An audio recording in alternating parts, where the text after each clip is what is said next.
Hello, I'm John, the executive producer here at Final Show Films. I got a few notes for you before the show. First, I want to thank you all for watching. We couldn't do what we do or the amount of things that we do without the support of you, the viewer. If you want to support us financially, which we always appreciate, you can go to our Patreon page at patreon.com/fsfilms, where you can donate as little as $1 a month to help us continue this and all the things that we do. I want to give a special shout out to our $25 supporters, Antitonic, Waterflame, and Samantha Bates. Second, I want to let you all know that we here at Final Show Films are planning a little get-together up at Gen Con this year. That's August 2nd through 5th up at Indianapolis. We're going to be up there just sort of hanging out, enjoying the con, spending time together, and if any of you guys want to come up and say hi, please feel free. We don't bite unless you want us to. And if you enjoy whatever it is you're about to watch or listen to, be sure to check out our website at finalshowfilms.com, where you can find links to all of our other content, both podcast and video. And be sure to follow me at John A. Bates on Twitter for more updates on all of the content we're creating in the future. In the meantime, thanks for watching, and I hope you enjoy. We're live. Good afternoon, everybody, and welcome to Pre-Med, our two-shot for filling in the Sci-Fridays slot here on Final Show Films while our normal GM, Aaron, is out. I'm Jack. I'll be the GM for this pair of stories where we explore a slightly more modern setting using 5th edition D&D rules. And to introduce our characters today, we will start with Jeremy. Hello, I'm Jeremy, and I have to look at my character sheet really quick to remember. I'm playing... No characters. I'm playing Kelsey Warner, human gunslinger. And Kat. I am Kat, and I am playing Grace Aramel, the human ghost in the machine warlock. And John. John, I'm playing Tyrion Neri, the human beastmaster ranger. And so the world is... Yes, and your wolf, Sana. So the world has changed significantly from the normal settings that most Dungeons & Dragons games proceed through. Science has accelerated to the same degree that research and practice of magic has. Industrial revolutions have come and gone. Developments in communications, computer technology, air travel, and the like have become far more prevalent, and the world, by and large, very closely resembles a similar technological setting to what we experience in the modern era, even further advanced in some cases. That, of course, has done absolutely nothing to stall the use of both arcane and divine magics, so there's a weird mishmash of magical and technological advancement that defines the current era. Unfortunately, due to millennia of use and the unforeseen consequences of melding a number of these various aspects to advance and promote the development of society, some of the planar boundaries have frayed a bit, and a hitherto lesser known, and in some cases completely unknown, dimension has begun to bleed over into the material plane. Scholars and experts tend to define it as more the Madenfar, is what it's generally termed. From this manifest a number of strange and frequently destructive entities known as aberrant dimensional digistructs, who have a weird blending of science and magic to their own physical nature. In response to this, the world developed the Magitech Enforcement Division, responsible for maintaining the safety of all draconic, humanoid, goblinoid, and otheroid sapients in this world, the world of Aegis. And this is where our group of players finds themselves, as hopeful applicants to the M.E.D. They have spent several years currently together, training both as a unit and with other members of their class of applicants. And we join them on a morning as they're sitting in a briefing room preparing for their assignments of the day. Let's start with John. Go ahead and describe your character. So Tyrion is human male with black hair, jet black hair that's sort of unkempt, mid-length, sort of swept back and around. Sorry, with a fairly well trimmed and manicured beard. That occasionally that on some days seems to be drastically thicker than it was the day before, but then gets trimmed back down. With what's the term for two different color eyes? Heterochromia. Yeah. With heterochromic eyes, one blue, one red. The red eye the red eye is his left eye, the blue eye is his right.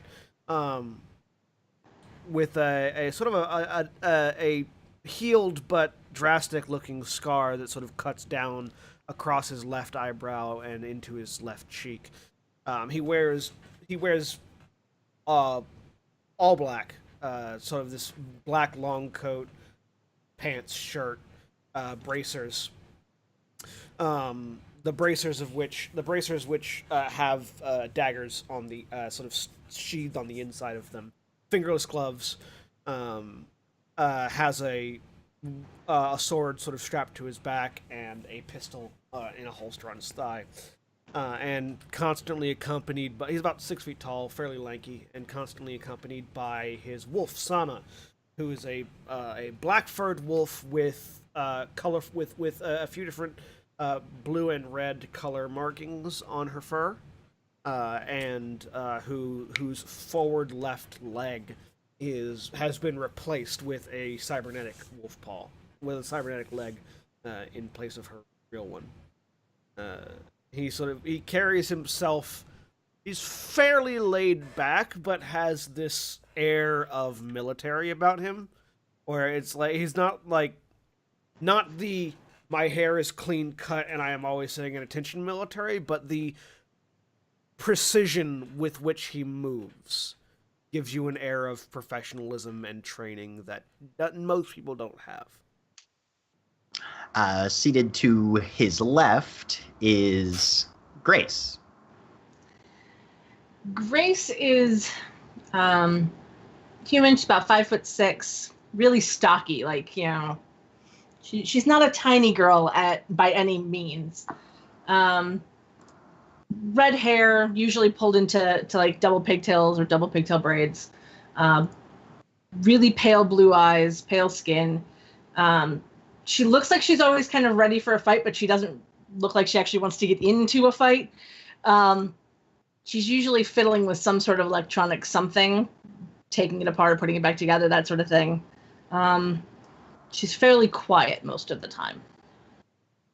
And last down the table is Kelsey. So Kelsey is in her early 20s.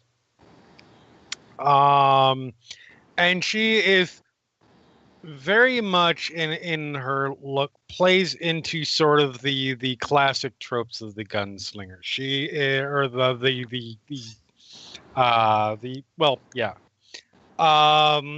she is a duster, high boots. She's about 5'8" or so. Athletic build. Shoulder length, red brown hair.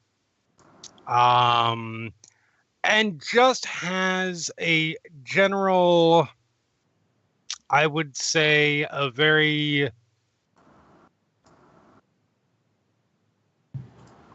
dry, cool sort of demeanor to her as a rule. She's somebody who she's not complete. She's not without emotion. She'll chuckle at the appropriate jokes and the like, but she's not known for over emoting unless she's particularly annoyed at something. And when that happens, she makes sure to let people know at the drop of a hat. Currently, she's just sitting there, one ankle on the knee of the other, in the process of cleaning her pistol. Oh yeah, and Grace is basically just in like jeans and a t-shirt. She's not wearing anything fancy. The room itself is permeated by the smell of stale coffee, cheap tobacco. There's a little bit of quiet conversation as the other, probably about 20 or 30 so recruits that are working through this branch of the Academy's training are sitting there, still waiting to see what happens. And then the door bangs open as a familiar figure to all of you strides in, holding a clipboard and a series of files under her arm. This is Captain Samuelson. She generally provides the morning assignments, per usual. She's a high elf, has a pair of ceremonial scars on either cheek, tightly tied dark hair, strides up to the podium at the front of the room, slams down what she's carrying, and kind of glares across the rest of the assembled individuals here. She's known for being very no-nonsense, not someone you would want to cross, highly capable, both in the administrative and is a decorated veteran of the M.E.D, with plenty of field experience to her jacket. This morning doesn't have the usual feel to it, though. This is the long-awaited field day, where your individual assigned squadrons are given a generally low-threat assignment as a test of your last few months of training. It's not quite a final exam, but there's a special level of significance to it. Samuelson takes a deep breath, gives another cursory look across the room. All right, then. Good morning, recruits. I hope everyone's awake and prepared, because you're going out into the streets today, and even the greenest among you should know that facing down an ADD in the wild is probably the scariest thing you're likely to ever experience. Except for poor Mrs. Jankowski, who has to wake up next to the sergeant's ugly fucking mug every goddamn morning. Anyway, so here's your list of assignments. And she begins flipping through pages and reading off squad designations with the members and which officer they'll be assigned to in terms of guidance for their mission for the day, until she comes to yours last. Foxtrot Squad, Emerald, Neri, Warner. You'll be working under Sergeant Beadlam on the waterfront manifestations. And that about does it. Everybody go get your loadout from the mongers and keep your heads down. Anybody requiring unnecessary paperwork from today's exercises is going to the tippy top of my shit list. Get out of here. I stand up and head towards wherever the fuck she just said we were supposed to go. So the mongers, yep. which is the division that handles equipment, requisitions, and assignment, short for ironmongers, is in the basement of your academy building.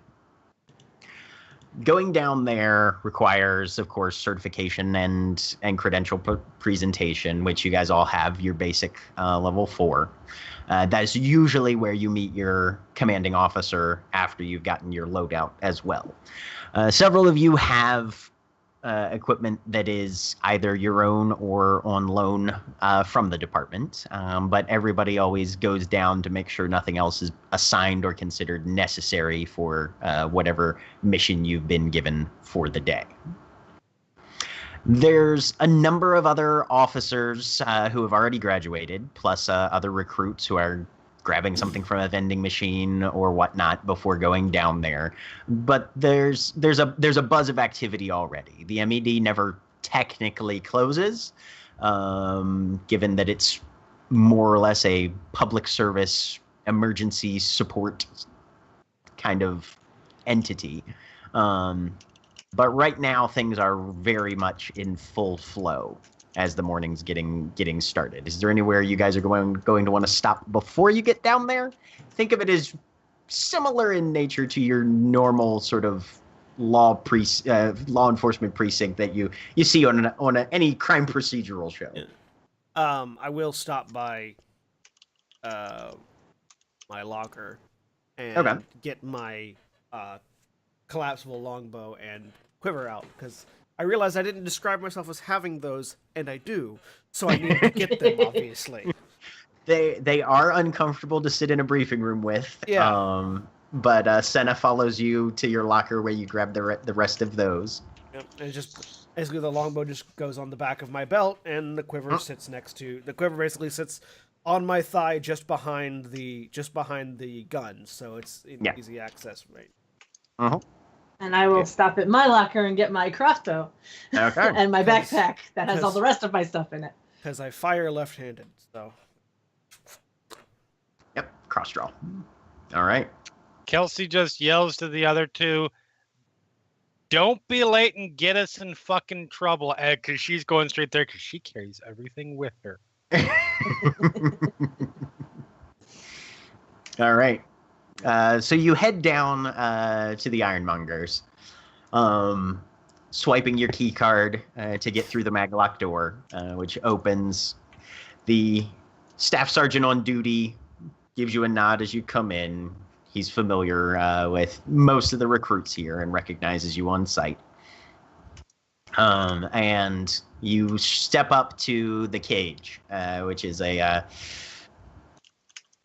woven metal surface, equal parts security screen and Faraday cage to make sure that there's as little electronic interference on the inside of the equipment racks as possible. As you're confronted by an individual you know as Corporal Marcello. He's a muscular half-orc, greets you. Now, let's see. Werner, you're with Foxtrot? Yep. All right. Only thing you need is your stab pack. And he slides something across the counter to you. Okay. It's a small item in a plastic case. You pop it open, and it's a collar. Goes around your neck. Fits with about the same snugness as a turtleneck would. This is standard issue for every field operation. There's an adhesive patch on the inside, and the elastic nature of the cloth holds it in place. Mm-hmm. The adhesive patch is attached to a cocktail of chemical stimulants and healing alchemical substances. Basically, if you get knocked on your ass and go unconscious, it's a one-shot immediate stabilization.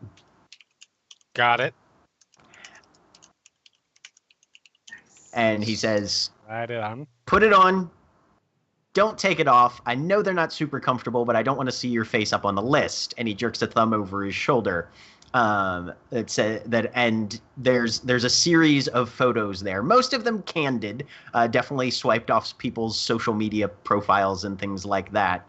And it just says line of shame.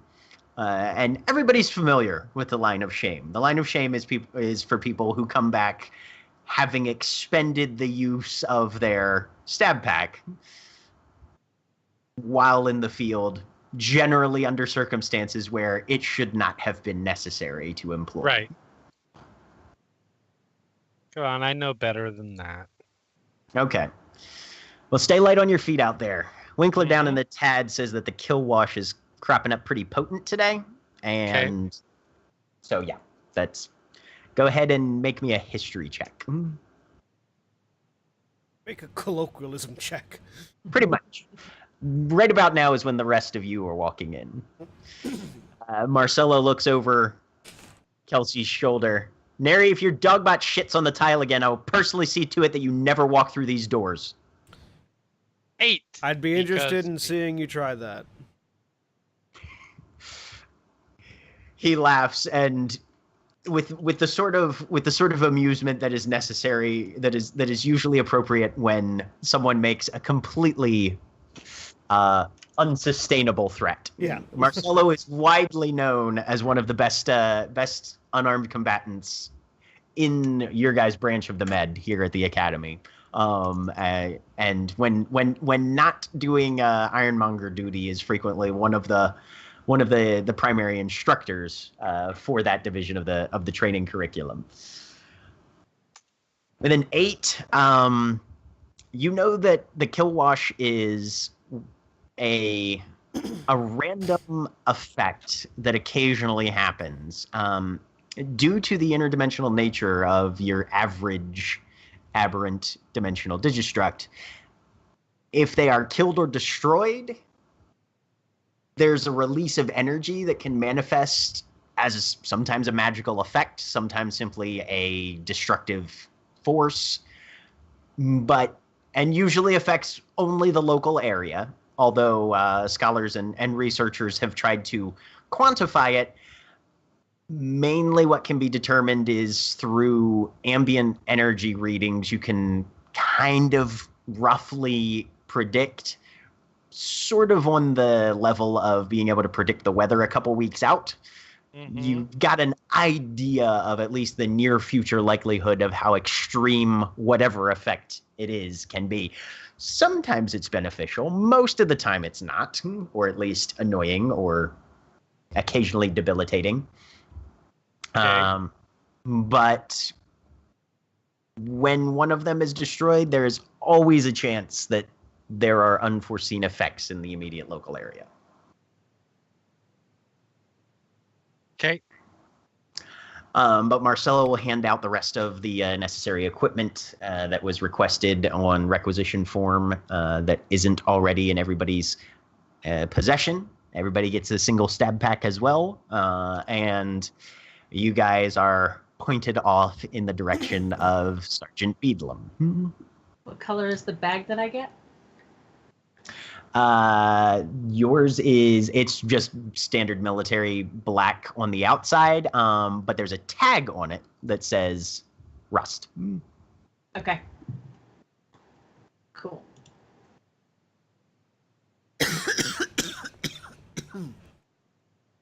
Head out to Sergeant Beedlam. Okay. Beedlam has his office on the second floor of the building. And as you approach it, the door is shut. And the nameplate is there. You can hear a half audible conversation happening from inside, as though he's on a comm with somebody. You can either wait for the conversation to be over or knock and interrupt, whichever you choose.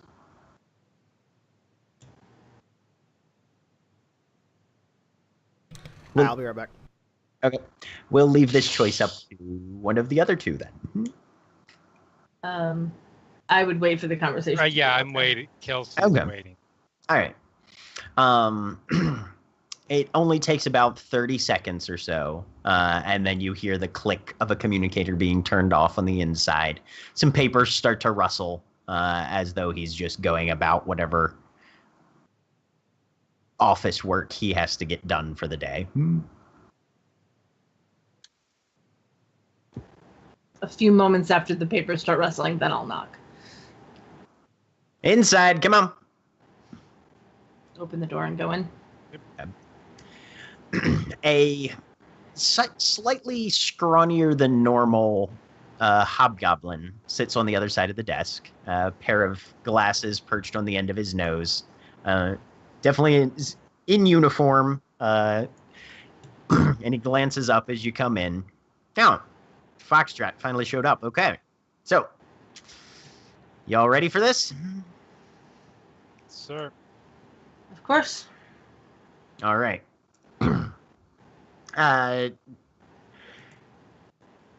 Docking slip 13 down on the waterfront has a number of ADDs that have apparently cropped up over the last couple days. Forces being spread as thin as they are, wasn't until today that we could get somebody down there. They're class 2s, sounds like, so only mildly dangerous. Haven't got a good link on what they are specifically. They weren't able to provide any imagery or anything other than rough description. They're airborne, and they seem to be fucking around with the electrical conduits down there. We're not sure exactly where they came from. So if there's a portal or a crack somewhere, investigate that, lock it down. If it's a little bigger than your normal capacities are capable of handling, definitely call it in. We'll send in a shutter squad. They'll take care of sealing the breach. Got Questions? Nope. All right. And he slides a key card across the desk for you. They gave you guys a cruiser. Should be enough room in there for everybody. You crash it, you're going to be getting your asses kicked first by me, then by the garage staff, and then by the captain. Trust me, Possibly not on the bird. As is to be expected. Okay. Well, I'll be on comms. Keep me updated on the situation. If you have any questions, you need any intel, I'll be running systems from back here. Let's do this one by the book, all right? Yes, sir. Can do. All right. Touch base with locals. Steve Doors and whatnot will be probably out in force working today. They might be able to point you in the best direction to get things handled. Bon voyage! I'm back. Welcome back. Sorry, my son has a swollen eye, and we had to get a car seat moved around so that he could be taken to the doctor. Poor little dude. What'd I miss? We got our directions. That's very specific, thank you. So Beedlam, who is a hobgoblin, is going to be running your guys' op from the academy. You guys are headed to the waterfront to handle some manifestations of aberrants down there. All they've found as far as intel goes is that the aberrants in question are airborne and they've been fucking around with power conduits down there. And he gave you the normal, keep him updated, call for backup if you get in over your head, take care of the aberrations, see if you can find where they're originating from. If it's a portal or a breach, seal it yourselves unless it's too big, in which case they'll send in the specialist squads to seal it up for you. Do we have comms? That was my next question. Do we have comms? Yes, you do. Yeah. Okay. Yeah, you're provided with crystal wave comm links, which is basically it's more or less the equivalent of a radio, both transmitter and beacon in one. So you guys will have audible comms back and forth. An earpiece? It's actually it pins to the collar of whatever you're wearing, and it can be if you're touching it, it'll be subvocal. Otherwise, it'll just be immediately audible to your immediate surroundings. Okay. But it works between us, not just back to the. Right. It works Okay. between the three of you and back to Beedlam's office. Good. Okay. Cool. All right. Oh, and he gave you a key card to a cruiser and said if you crash it, there will be hell to pay, more or less. Well, I have proficiency in land vehicles, so Hey! Yes. I guess you I'll get be driving. that. Unless anybody else has proficiency in land vehicles and would like to drive. Nope. All right. So Tyrion's the wheelman. Everybody else is just saddling up and headed out. Yep. Yep. Sonic gets shot Okay. down. As per usual. All right, then. Headed directly to the waterfront, or do you have anything else that you're going to be doing first on the way? As far as I'm aware, I don't have anything else. Anybody else have something? Nope. Not a. Nope. Okay. So, heading to the waterfront. Okay. Waterfront is probably about a 30-minute drive, from the Academy grounds. As you transit through the streets, it's basic urban sprawl. A lot of building, a lot of pavement, a lot of Slack, Jack. what? Oh, okay. And it's not going to be difficult to navigate, but sight lines aren't too problematic. But actually, since our fourth player is about to show up, now is a good time to take a break for a minute. Then I guess. Yep. We'll be right All right. back. I just have to adjust video. Yep.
And we're back. All right. So having received your assignment, your orders, and your supplies, you begin to make your way down to the garage.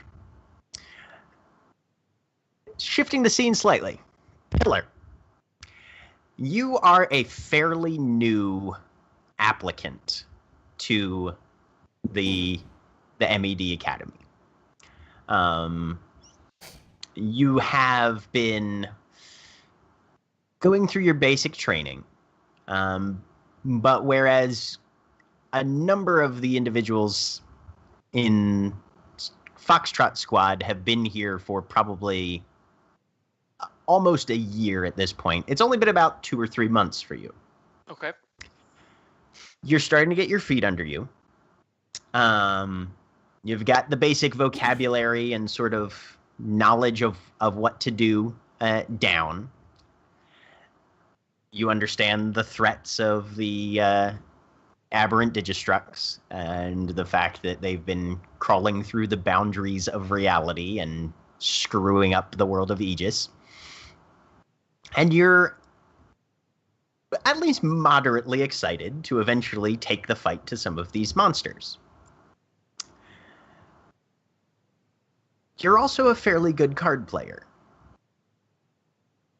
which is why one of the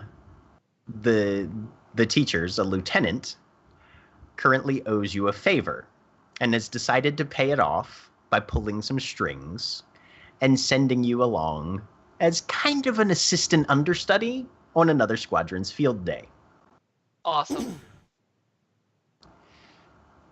Which is why when the three of you get down to the garage, you're confronted by a ranking lieutenant, Daniel Wilkerson. He's a dwarf. Who's standing there next to a significantly larger figure. Spencer, go ahead and describe Pillar. Pillar is about 6'6". Without his armor, he's sitting at a bulky 250, just made of solid metal and wiring, and there looks like there might be some organic material in there as well, but it's far more sparse than the metal is. He's got a large sword on his back, with a shield hanging just at his side, almost like on what would be like a gun belt. And across his stomach is a bandolier that would normally hold grenades, but you can tell they from at least the distance, they look like daggers. There are 5 of them across his chest. He is standing there very tall, very strong. The moment everyone else walks into the room, though, he kind of starts shifting a little bit. The obvious humanoid signs of excitement are oozing from this individual. And the lieutenant raises a hand. Slight change to y'all's assignment. You'll be taking Pillar here along with you. He's been field certified, has his basic training out of the way. He'll be going along in a participatory learning capacity. So make sure he comes back all right. I look. You can see that Pillar is also wearing a stab pack, which Spencer, for your information, is a kind of elastic cloth band that goes around the neck with an adhesive patch on the inside that's attached to a bevy or mixture of healing alchemical substances and stimulants. Basically, if you go unconscious, you immediately stabilize, but it's a one-shot thing, consumable. Okay, cool, sweet. I look. Down at so the don't go lieutenant. unconscious more than once. Okay, I got the DM hint. I look down at the lieutenant. I look up at Pillar. Then I look over at the cruiser. Does it seem like Pillar is going to fit in the car? he might need to sit up front if he's going to be comfortable. Alternatively, given relative sizes, Kelsey's going to have her feet on the hump. I look back over at the lieutenant. Does this mean we're getting a change in vehicle? I say, holding up my keys and indicating the cruiser. I'm sure you guys are more than capable. I'm very flexible. I can take my arm off if need be. And there's usually room in the trunk. Have a nice day, y'all. And the dwarf is gone. Good day, Lieutenant. As I open up the door, Sana like hops into the passenger seat. Just Oh, cute puppy. She's a wolf. Oh, I like this one. Sorry, cute wolf. That's fine. And for your edification, Spencer, Sana is a black wolf with blue and red sort of paint, markings on. With sweet. her front left leg entirely replaced with a cybernetic prosthetic. Okay. Grace just sighs and gets in the back seat. Welcome to the team. Try not to die. I will be your shield. Oh. Oh, God. Oh, sweetie. Just pat him on the shoulder. Clank, clank.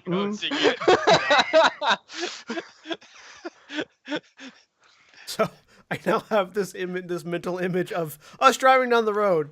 I'm driving, Sana's in the passenger seat, and the three of them are squeezed in the back.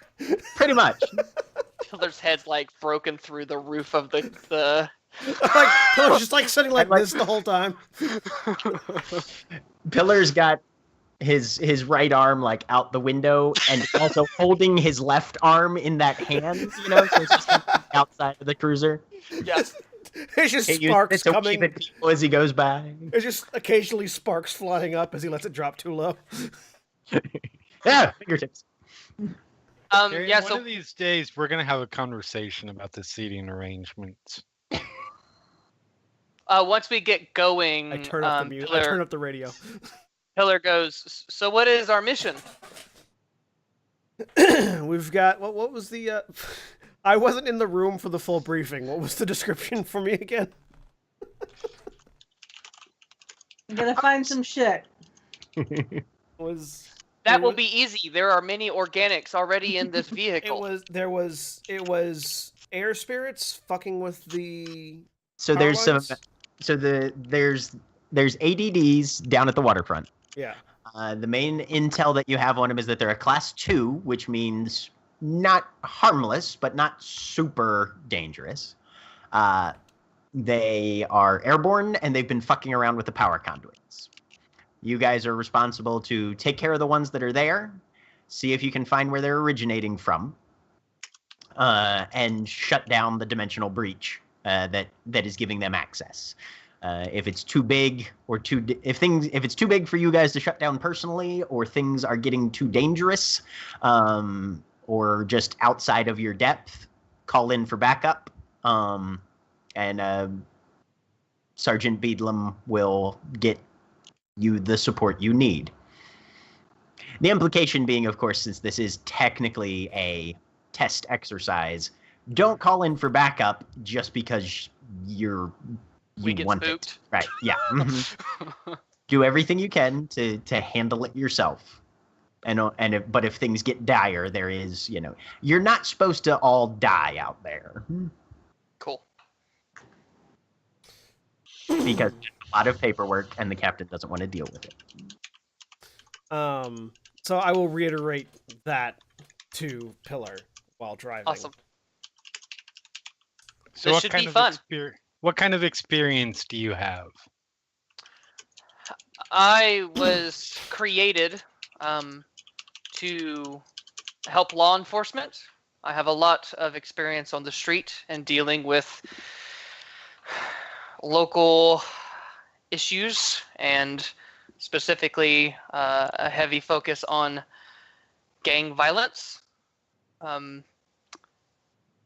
However, what we will be doing today is relatively new territory for me. I am excited to learn as I go. And you guys can also see that Pillar has a crystal wave comm actually built into his chassis. It's the same sort of like a inch long blue crystalline object that you guys have pinned to your collars, pulses with the same light, and functions more or less as the same sort of communication thing. You get the idea that he can probably activate audible and subvocal at will because it's actually part of his physical body. He doesn't have to touch it like you guys do. Okay. Out of curiosity, from my military background, do I have any experience dealing with ADDs in the field? There is some. The military approach versus the civilian approach to ADDs is a lot different. General procedures are similar in that you start with a threat assessment, and that sort of changes the approach. But whereas class 1 ADDs are frequently on the civilian level most interesting because it's a lower danger entity and therefore is more usable in an academic research and attempt to understand what these things are, where they come from, why, that sort of thing. Military usually pretty much has a scorched earth policy on ADDs. They're not helpful, so we just, if it's not a threat, then it's a pest. Kill it anyway. Got it. And what about the civilian policy on class 2s? Class 2s are sort of the usually reserved for things that are less of a aggressive physical and more of a economic threat stage. So with the same sense that civilians approach in the modern era, say an infestation of insects or something like that, obviously you don't go playing around in it with your bare hands, but you don't feel it's, and you get it cleaned up as soon as you can. It's not considered a natural disaster or anything like that. So yeah, probably capable of fucking up somebody's day if they're not careful around it, but not necessarily going to go out of its way to try and murder things. Yeah, I'll just keep driving towards the location until we start seeing things behaving strangely. So you were given a direction of Dock Slip 13 as where you needed to go, speak with the locals, figure out what's going on, and handle it, more or less. You do have some level of civil authority in terms of enforcement. Obviously, it's a crime to actively, intentionally attempt to break the barriers and allow ADDs into Aegis. But if it's just things that have been bleeding through, then it's mostly cleanup as far as the M.E.D is concerned. All right. But Dock 13 seems to be kind of a combination of wharf and warehouse. And as you guys show up, there's a number of structures. You can see forklifts and other bits of equipment loading things onto and off of vessels that are docked near the edge of the platform. And there's a number of workmen out, mostly in standard industrial operations, gear, hard hats, that sort of thing. Fenced off, a little bit of a kind of a basic security booth. Obviously nothing fortified, but definitely a keep out after hours sort of motif. Sorry, I for whatever reason, everything before fenced off went out of my head. It's your standard sort of industrial cargo loading area. Okay. Yeah. Mm-hmm. Pull up. I just staring at the screen and suddenly realized I didn't remember anything that had been said prior to that word. But there is ample street parking available, and yeah. Mark, get out. Let Sana sort of roam around, just sort of sniffing and seeing if there's anything obviously happening right now. Okay. And I will get out and immediately start looking to see what electronics are around. While we head toward, I head at least towards the gate because we're supposed to talk to people. Okay. Grace, go ahead and roll me a perception check then. Okay. 12. With a 12, you can pretty easily pick up on what's going around. There's a large number of above ground power conduits, mostly leading towards the larger pieces of equipment that are static, cranes and that sort of thing. A couple of lifts, obvious electronics going to each of the buildings for what you would assume would be normal infrastructure, power sources and supply. There is also a couple of pylons spaced fairly evenly, looking like a conversion and transformer locations. They're painted a bright red and white pattern, and there's one pretty much central to, on a normal city street, what would be considered a block. But you know, the way the wharf is sectioned off, it looks like each of the numbered slips has probably 2 or 3 of these transformer pylons associated with it. Okay, cool. Those are the big things that pop out to you immediately. Okay. Tyrion, as you go up to the security booth, there's a standard uniformed guard there, human. Morning. What brings M.E.D out? Tyrion Neri, I say, pulling out my badge. I assume we have. Yeah. No, you guys have identification. Yeah. Pull out, put it back. I got reports of ADDs messing with power lines and potentially other dangerous activity going on. Let me call that in then. And he picks up a comm unit and closes the window for a minute. You can pretty much guess who he's calling and what he's asking and that sort of thing. And after about a minute, he sets down the comm and slides the window back open. Yeah, okay. So most of that's been happening a little ways up. I'll let you in through here, head north, and either third or fourth warehouse, you'll probably see where things have been roped off a little bit. All right, thanks. I'll turn and I'll whistle for Sana, who comes to me.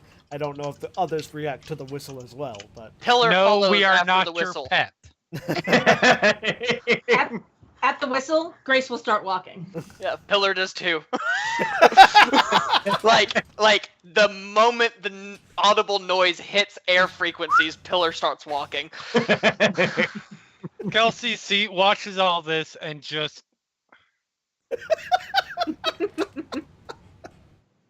Well, when he calls the dog, that means we can come too. I didn't come for him because of the whistle. The words you just said made it worse.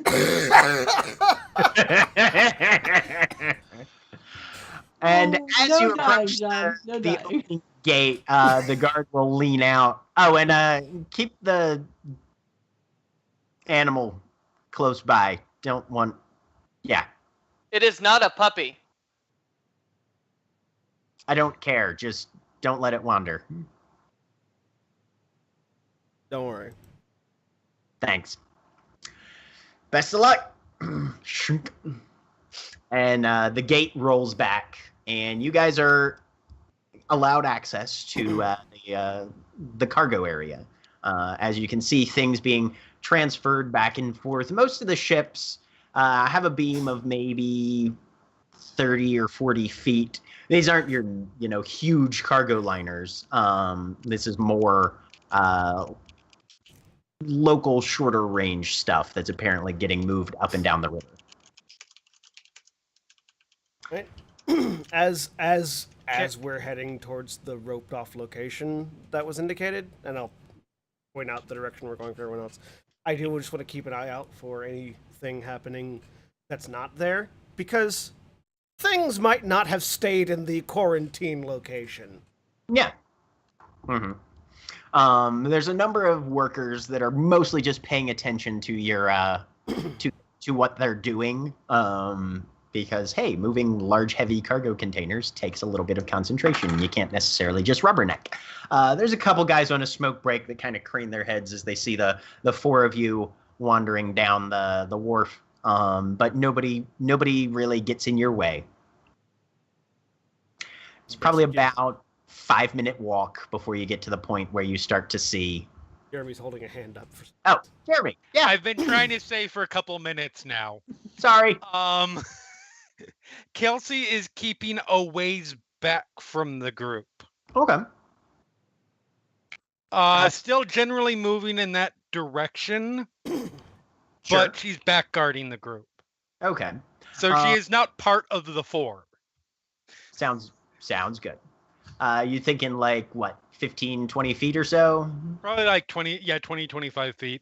Okay. All right. I will adjust things as needed then. Okay.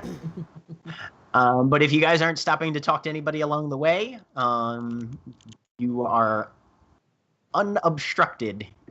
There's a few times where you have to stop as a forklift goes past in front of you, or some warnings chimes go off, signaling a large shipping crate's being lowered or lifted or transited. But for the most part, managing to keep your eyes open, you avoid any sort of unnecessary peril that might result from moving through an industrial zone.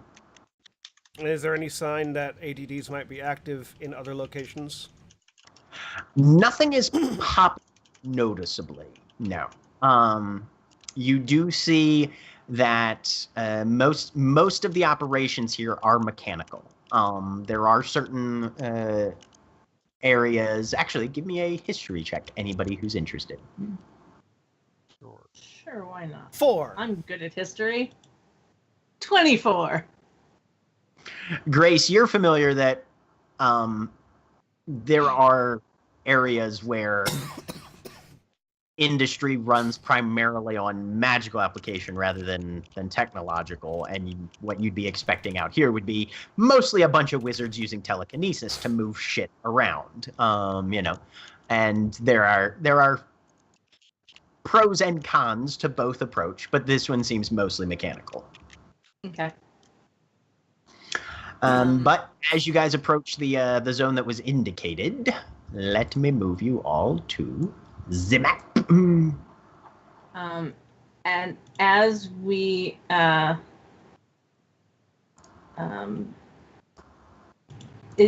who in our party is wearing armor? All of us, I would Light assume. armor. Okay, so everyone but me. Got it. Everyone that's not a magic user. That's not a core magic user. Cool. As we're walking, Grace is going to cast mage armor on herself. Okay. Sounds good. Yeah, seeing that Pillar looks at Grace and goes, "That is a very good idea. It may get hairy soon." And you see him slap his chest, and these little pockets open up all over him, and this black obsidian metal pops out and replaces his silver metal body all over him, and he just becomes solid black obsidian. I look over at Pillar. Huh. Continue walking. Huh. And as just for a point of clarification, can I cast False Life on Sana? Would that work? Yeah, she's a Cool. biological. Yeah, she's a cyborg. So Sweet. she's got. Unless it's a warlock eldritchification that says only on you, because it might specify only on you. Yeah. Mm-hmm. That's right. Okay, never mind. I forgot it was self. Never mind. Self. That's fine. Only. She's also going to cast False Life on herself because she's not stupid. All right. And I gain know. 7 temporary hit points. Yep. Nice. All right. So, if everybody can see the map, you guys are approaching from the south, headed north. And the indication given was primarily that things would be happening in this direction from you. Okay. Hold on, I gotta make the map bigger. So, as we get to the place where danger seems likely, I'm just gonna hold up a hand for a second. Okay. Pull out some. Pull out a small pouch. Pull out a sprig, a sort of a sprig of wood and a small pouch, and open the pouch. Dip the sprig into it, and basically flick out some ash into the air. Cool. While muttering under my breath, as I cast Pass Without Trace.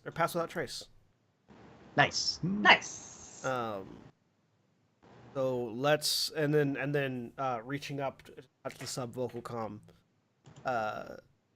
for the group, not sending it back to the office if I can not do that. Yeah. Mm-hmm. All right. Stay within about 30 feet of me, and you'll have an easier time skulking about. See what we can find. And I'm going to stealth and start moving ahead to look around, me and Sana. Okay. So everyone's stealth currently has a +10. Anybody who wants to follow, everybody can make stealth checks.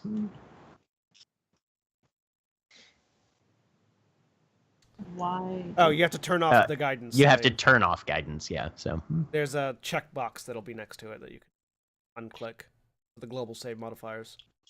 yeah, it'll be on the gear. I don't have to. Guidance. So guidance is underneath your tools. It'll be global skill modifier. Yes. Oh, I was like, I don't even have those up, but apparently they auto check. Yeah. Yes, they do. Yeah, That's so you have to weird. uncheck All it. right. That's new. So Grace had a 28. I had a 24. Okay, and I just click the ability, right, to roll it? You are at disadvantage because of your armor, however. Correct, so... But you still get the +10. Yeah. Sana has a 22.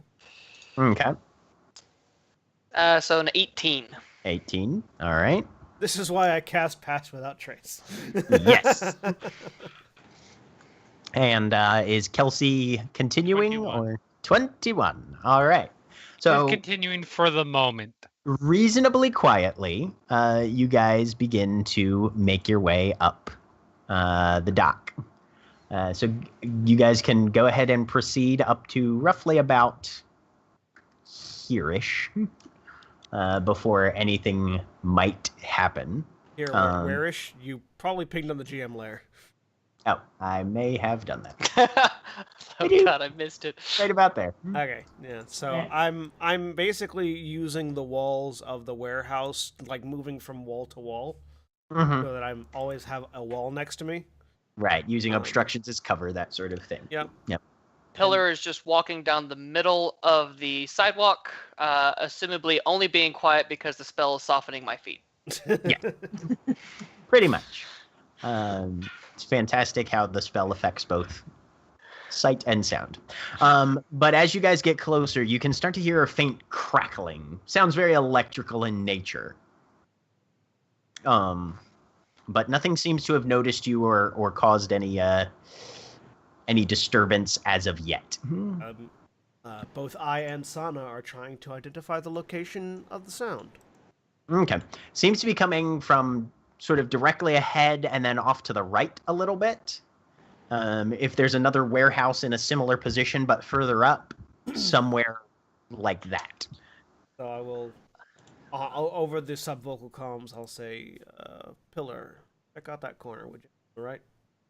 Yeah, first thing Pillar does is a little slat moves and a little beacon comes out and starts like analyzing as I'm going to do my divine sense and see if I sense any what is it, celestial fiends or undeads within 60 feet? Yeah, 60 feet of Yep. Yeah. Mm-hmm. Yep. Nothing's pinging your sensors currently. You can hear that crackle, but nothing that reads with those sort of life signs that you generally affiliate with the fiend, the undead, or the celestial. Okay, then yeah, I'll bump up to that corner and kind of lean out a little bit and take a look. You can see there's a number of crates stacked up that kind of block a little bit of the sight that you would be able to have. It sounds now less like it's coming from ahead and more like it's coming off from the right. So you got to have a feeling that if you creep around the corner of one of these, you might be able to start to see what's making that noise. Jack, if you make my aura visible to everybody, then they should be able to see where the Pass Without Trace aura is. Okay. Kelsey has moved on to this ship over here. Okay.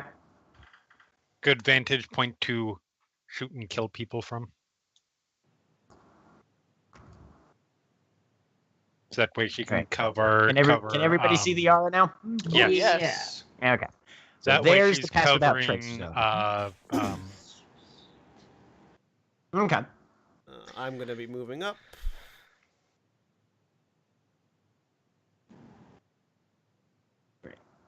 And from that elevated position, Kelsey, you should probably be able to see over some of these crates. So let me delete the one that might be blocking sight for you. I can see that. Okay. Yep. Yeah, you can see that. We've got something up ahead. What does it look like? It looks like an enormous airborne Portuguese man-o-war with a number of tentacles drifting down from this balloon sack, many of which seem to be sort of just tossed in whatever breeze is coming off the water and covering a fairly significant area nearby and around whatever this being is. At least one or two of them, though, are wrapped around these street lights that you can see on the these spotlights that are emitting these gray teardrop shapes from the exterior of the buildings. One of which is grabbed onto one of those and seems to be siphoning electricity out of it. It's at least one of our targets. Get in a spot. I'm going to take a couple shots at it, hopefully drive it this way right towards you guys. All right. I will tap pillar and just sort of point to the area right over, basically right just ahead of us, where you can sort of get between the warehouse and the cargo. Okay, yeah, so pillar will like bump up to like right here. Yeah, and I'll follow suit as well. And just plan on being in the way if anything rounds that corner. Yeah. With shield out and sword out. All right. I'll go to So here so I can still see. at this point, Kelsey has a surprise round, but I'll have everybody roll initiative anyway. All right. If you select your token when you roll initiative, Spencer. Okay. So you select your token on the map and then hit the word that says initiative on your character sheet. It will automatically add you to the turn order, theoretically. Theoretically. On paper. I'm going on 27. Yeah. Oh, man. That is the lowest initiative I think we have ever had I have a -3 to it, so on a Final Show Films production. So congratulations, All right. Spencer. You are the man with the lowest initiative. I like to set records. What can I say? I mean, none of us are doing great except for Kelsey. Yeah. Yep. All right. So Kelsey, you can take your shot. However many you want to take. All right, attack action. Yep, I am going to. Let me see.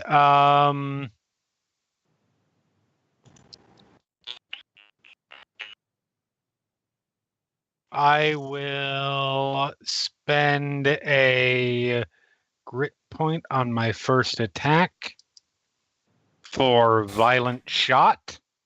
Okay.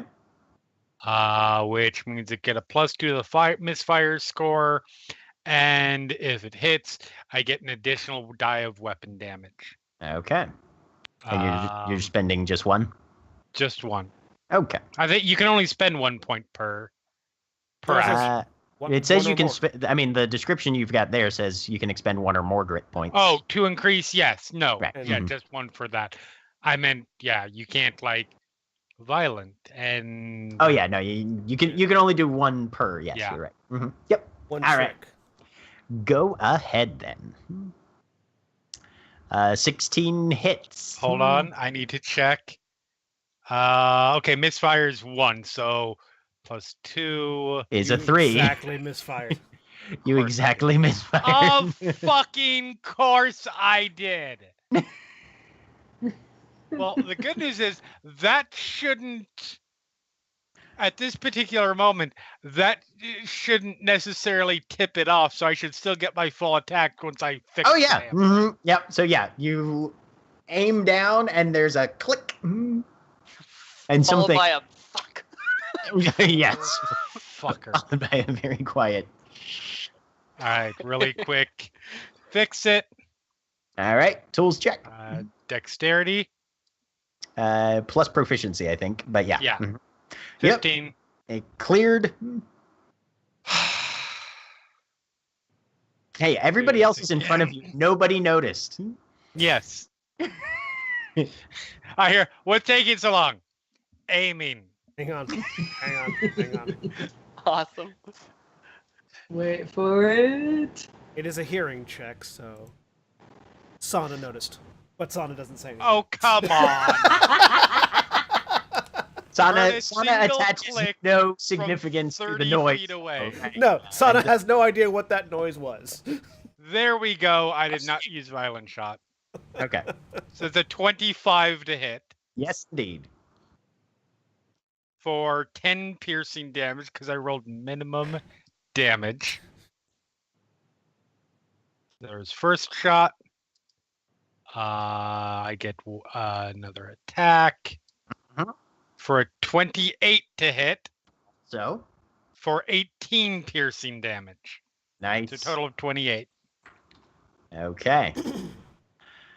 So there is a series of 2 quick eruptions of noise, and those of you that actually, I don't know if anybody else can see right now, but Kelsey, you definitely see there's 2 hard impacts on the balloon sack that is apparently keeping this thing afloat, and some level of fluid and maybe ectoplasm spurts out from where you hit it. You definitely did some pretty solid damage to the thing, and it is immediately starting to react. At which point, we begin our actual combat round. It's Kelsey's turn again. Yes, it is. And I am going to. You got 1 more in the It doesn't magazine. mean like it's too bad. Well, so when I have to fix it off the misfire, is that That's clearing it, but that's not necessarily Right. putting any ammo back in. That's how I've always reloaded anyway. before my shot? Okay, sure. So Okay. you've got 2 bullets in there. Yes. 2 more in the chamber. So it's just one. Yeah, I'll just fire a couple straight shots. 29 for 19 piercing and 16 So hits. or a 17 It's a big ass floating jellyfish. for another 19 piercing damage. All right. So this thing is starting to sag in the air. It's starting to drift actually downward as it has just barely begun to react. But seeing a threat, it actually is going to start drifting towards you. So 5, 10, 15, 20.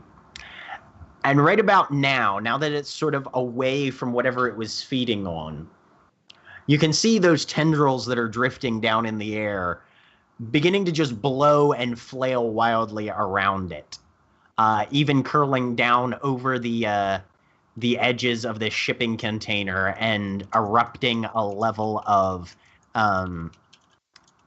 ambient electronic force in a fairly significant area around it. So I'm going to need Tyrion and Pillar to both make dexterity saves. as these very fine electrified tentacles begin to blow through the area near where you're at. 14. Tyrion actually has a 16 because of my aura of protection. 16. Okay. 16. Also, I'm And then- dropping Pass Without Trace at this point. 10. Okay. So, Pillar, you take 8 Oh. lightning damage. Actually, sorry, 12. My aura of protection applies to me also, It apparently. does. Okay. It does. Cool. So 12. I don't know if that makes a difference or not. but- Unfortunately, no. DC is Okay. 13. Cool. But you take 8 lightning damage. Tyrion, you only take 4. All right. So just being near this thing is The around it, right? Yeah, I am it's like going trying to- to swim too close to a jellyfish, more or I less. am Yeah. going to use my reaction Okay. to cast Absorb Elements. All right. So I take 2 points of lightning damage. Okay. And also have an Absorb Elements charge. I casted it first level, so it's only... nice. Fantastic. All right. And let me check one thing. It's just electricity comes like roaring down. I just like grab my cloak and like fling it out, and there's just the electricity just gets absorbed into the coat. Yep. All right. At which point,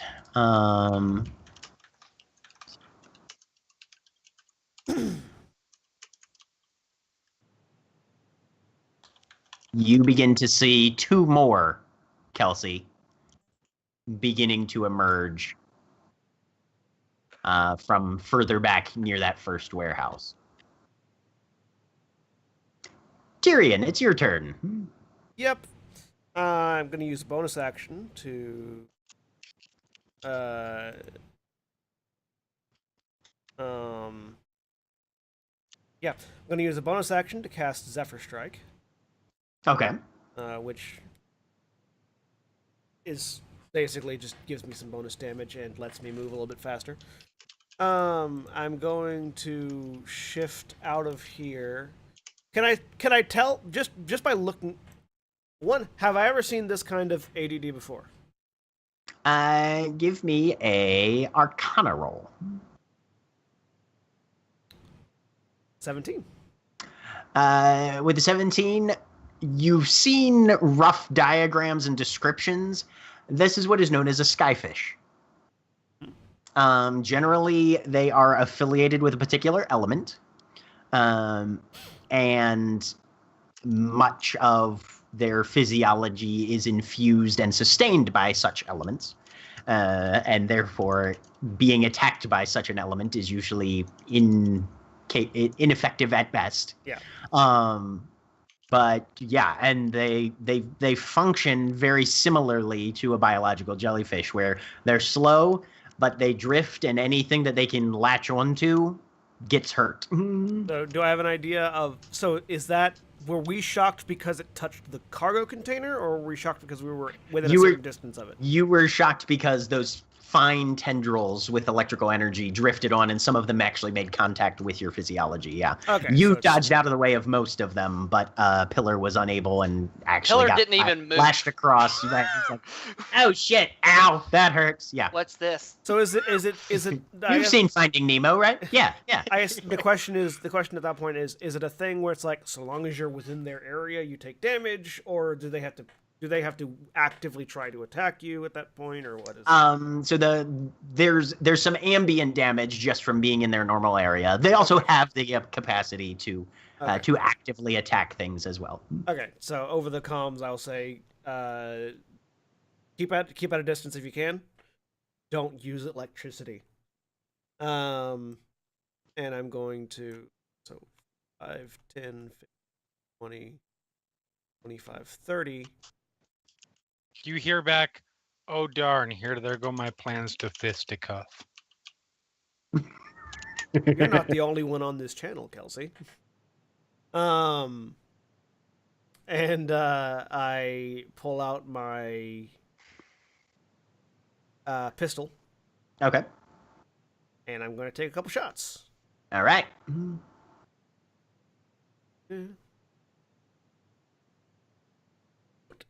17. 17's a hit. 13 piercing. Okay. And I'm going to go ahead and use my Zephyr Strike on that. Actually, no, I'm going to use it on my next one because I can give myself advantage. So advantage on the next attack.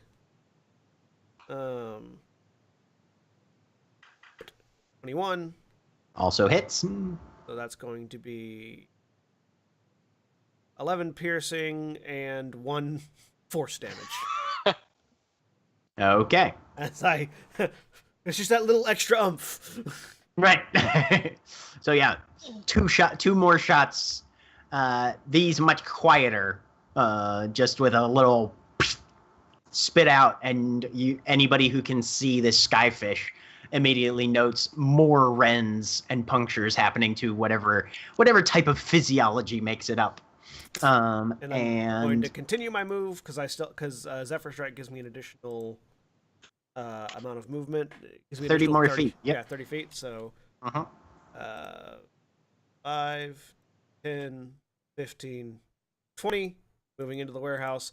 And Sana is going to move just to sort of get a flanking recon position, see however many more there are. Okay. 5, 10, 15, 20, 5, 30, 35, and just sort of stay over there. Okay. Sounds good. Grace, that brings it to you. Okay. You've seen a couple people shooting things. Yeah, I was gonna say, can I see this thing now? Yeah, you can definitely see the one that's in front of you. Cool. It's hovering probably about 20, 25 feet off the ground. All right. I can hit that with a crossbow, hopefully. So I'm going to shoot at it. All right. I can't do anything else at the moment because spells. 19? Yep. Beautiful. That is max damage of 9. Woo-hoo. Okay. And then I'm going to come on in here so that I'm out of its view. All right. Pillar. Following the plan of the recon scout. Just fire, get out of the way. Yep. After Grace's crossbow bolt hits this thing, even more deflation seems to happen, and it drops a few more feet. You could potentially get into melee range with it if you manage to climb up on top of that shipping container. Gotcha. Okay. Actually, what I'm going to do is I'm going to move 5, 10, 15. I'm going to move to here. Okay. I'm going to use my bonus action to yell, activate! And my sword bursts into flames. Okay. And I guess probably Grace would hear me also go zoom under my breath. And then I'm going to use my action actually just to cast a level 1 Cure Wounds on myself. Okay. And I'm just going to sit here. If these things get close, I become the wall that they have to start going through because everyone else is much better at range combat than I am. Sounds good. Seems deep. And that brings us back to Kelsey then. Cool. So I heal 9 hit points. Excellent. See if I can finish this thing off. Brings you back to full. Yeah, I go back to full, and I burn 1 first level spell slot.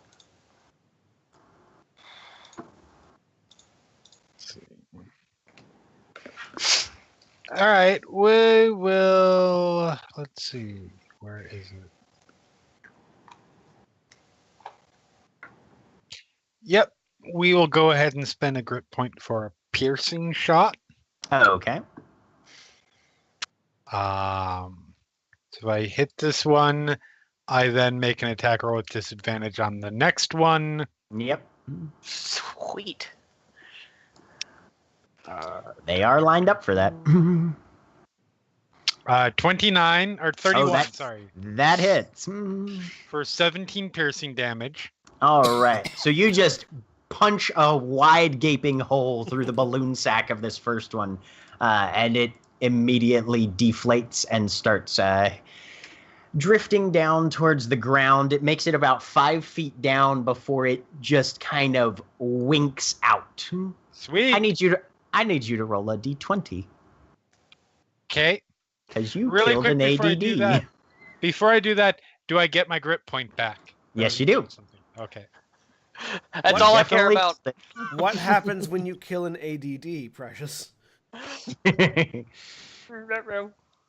All An right. 18. On an 18. Okay, now roll me a d100. You now have agoraphobia. 62. 62. A lot of damage. You explode. Now, what happens is suddenly there's a shearing, piercing pain in both your knees. Your You speed got is- old. Speed is reduced by 5 because you have a vicious Charlie horse right now in both legs. Noted. It's a good But thing you I are- don't have to move very much. Right, but you are able to maintain your Yep. And this is my piercing attack against the one this- behind. and now go ahead and make your piercing attack. 15 hits. 15. And that one is not liable to misfire. Right. For 11 piercing damage. Okay. Jack, I'm assuming none of us knew going into this mission that something like this happens when you take down an ADD, right? It was actually mentioned to the Yep. individuals who were talking to the ironmongers and getting their equipment set. Go Okay. ahead and make a history check for Pillar. Okay. Like, we kind of knew. How's a solid 2? For a natural 1, you're just like, oh, good, it's gone. Yeah. Well done, companion. And I do have one more attack. Before you have to reload. Yep. So, yes. Well, and on my turn. Yes. So I am going to, you know what? I will spend grit. I will try vicious or violent shot again.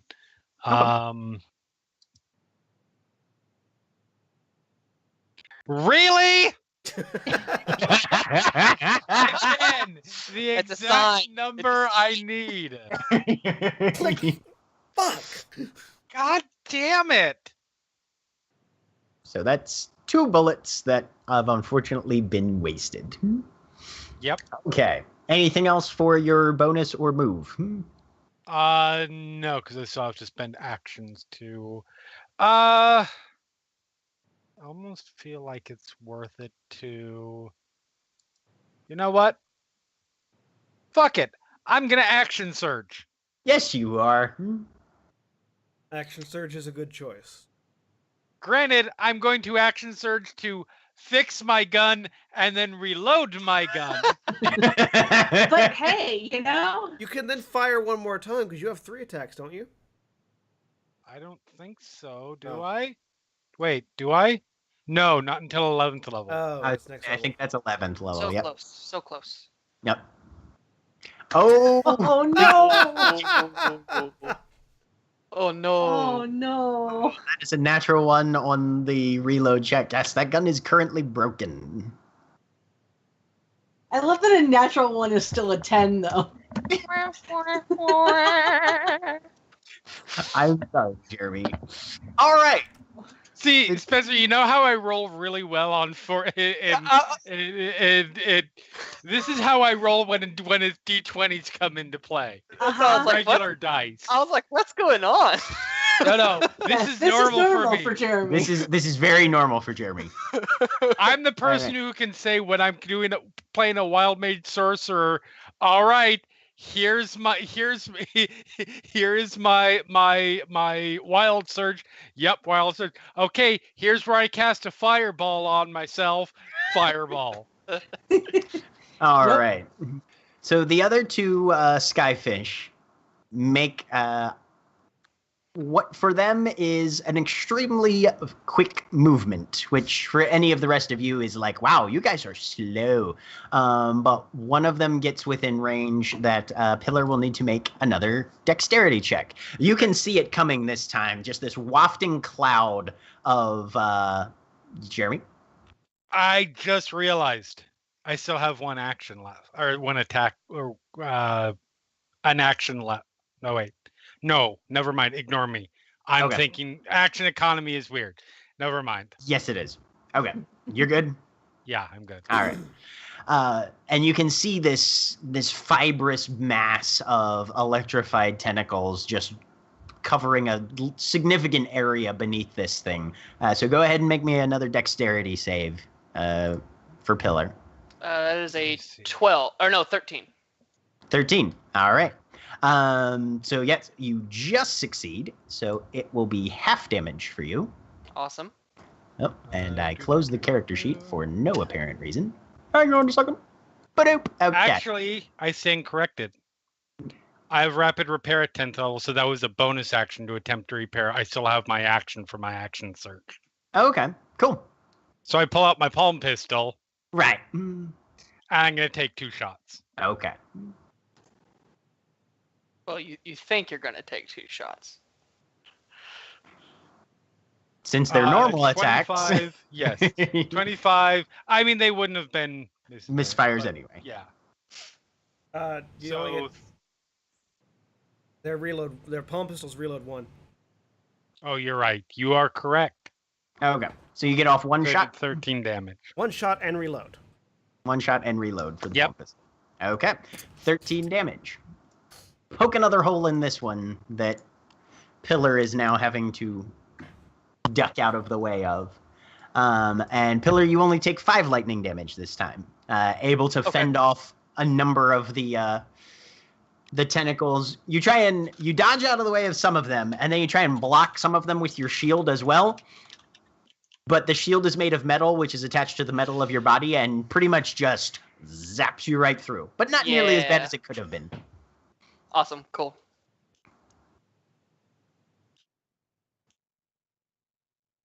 Okay. Which brings us to Tyrion's turn. All right. 5'10", stepping around to look around the corner at another one that has Which is appeared. when you come into range of just the barest hint of the bottoms of some of its tentacles. Make me a dexterity Okay, save. so it's got a 20-foot range. All right. It's got 20-foot range, yeah. Mm-hmm. All right. And you have that +2. Yeah, it's plus 2 Well- to yours. Well, that's not with advantage, but that's an 11. An 11, all right. So you take 10 lightning damage as a few of these tendrils just brush across your extended arm as you go to make your attack. And I've still got my absorb elements up because I haven't hit it with a melee attack yet, so I'm not. This is true. I'm not gonna waste that right now. And I'm going to fire twice with my pistola, and I don't have special shots, so it's just. Okay. I mean, I do have special shots, but my special shots don't work on this right now. Actually,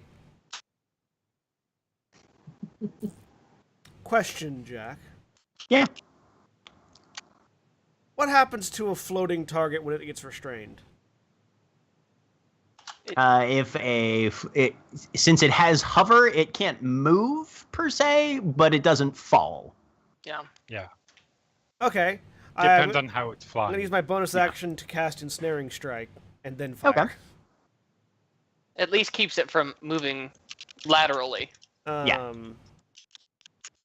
So, first attack, 19. Hits. Alright, that's 8 piercing damage, and it needs to make a strength saving throw. Oh, it's really good at those. DC 15. That is a 22. It is not Hey! strength. It has advantage because it's large anyways, so.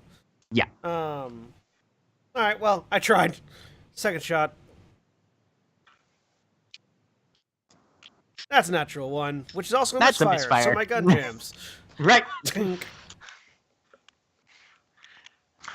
Given that this is a modern setting, by the way, Jeremy, since I forgot to mention this, and I really should have since you're the one playing the gunslinger, if a gun breaks, given the difference in construction, 5 minutes of concentrated activity will clear a jam and fix it. Okay.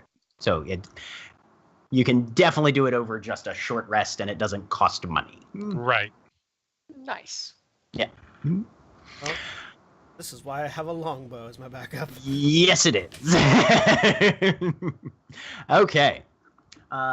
Any further movement for Tyrion? Yes, I am going to move. That was 10. Uh-huh. 5. Sorry, 10, 15, 20, 25. Is this a fork? Is this actually a forklift? This is actually a forklift with a pallet with several barrels on it. 30. What kind of barrels are these? Something that's probably holding liquid. You can potentially flammable liquid. Does it have flammable signs on the outside? give me an investigation check. Are the barrels red? 15. 15 does not appear to be flammable. Damn it! I was hoping. Pallet full of flammable liquids. Roll this thing out. Okay, Grace, you're up again. Oh, and Sana is continuing to move around because we're also looking for a rift, not just these guys, right? Pretty much. 5, 10, 15, 20, 25, 30, 35, 40. Okay. I'm gonna pop out. I see it. There's another one there. Mm-hmm. So I'm gonna shoot my crossbow at it. All right. You have entered its range, though, so I need you to make a dexterity saving throw first. Okay. Do I get the aura of protection thing? You're within 10 feet of pillar, so I believe Correct. so. Yeah. Sweet. I put an aura on my character. I don't know if y'all can see it or not. I'll make it so they can. Okay. Yeah, and if you're within that aura, you also can't be frightened or charmed. Nice. Everybody should be able to Up. see it now, I think. Yeah, I can see the Awesome. thing now. Good roll. That +2 will help. Hey, you know, a 5 is better than a 3. So that is 10 lightning damage that that Grace suffers. All right, so that gets rid of my temporary hit points, and -3 on my normal hit points. Sweet. Okay.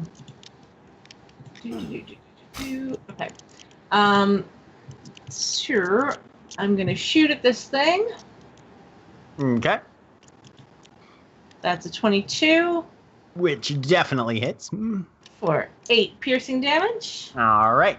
Solid shot right there to the center of mass of that gaseous floating bubble thing, whatever it is. Awesome. And then she's gonna pop back in out of its sight. Okay. Because she's not dumb. And Pillar. Is this new one within melee range if I got right underneath it? You would have to get underneath it and then also climb up on top of this shipping container in order to get within melee range of it, probably. Gotcha. Okay. Which would be inside your movement. You just need to make either an athletics or acrobatics check. Yeah. Let's see. They really aren't doing a ton of damage to me, even when I'm failing. So, let's just keep mitigating the damage. 5, 10, 15,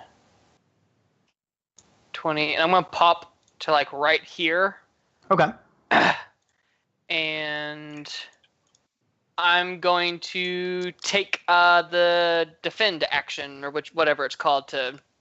If anyone gets close to me, attacks me. If they somehow reach me and can attack me, they'll have disadvantage or whatever it's called. Dodge. Yeah. A dodge action. Thank you. Dodge action it is. Yep. And I'm just gonna sit right here and just kind of they're gonna have to go through me to go into this warehouse. I do call out to Pillar. Actually, just in case before you take the dodge action. Pillar, I can get you closer to them if you want to be ready to move. Okay. Then I will hold my action to attack, I guess. Okay. And what's the trigger for your held action? I guess the trigger will just be when one of them gets into melee range of me, whether that is by their choice or by Tyrion's choice. All right. Which brings us back up top of the order. The lady on the ship, Kelsey. All right. Well, I have. Hold on a second. I have a gun. It fires one shot, but it is a gun. I am going to move 5, 10, right to the nose of the ship. Are you flying, Jack?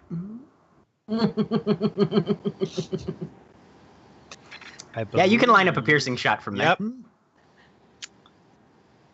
So, piercing shot. You consider yourself king of the world.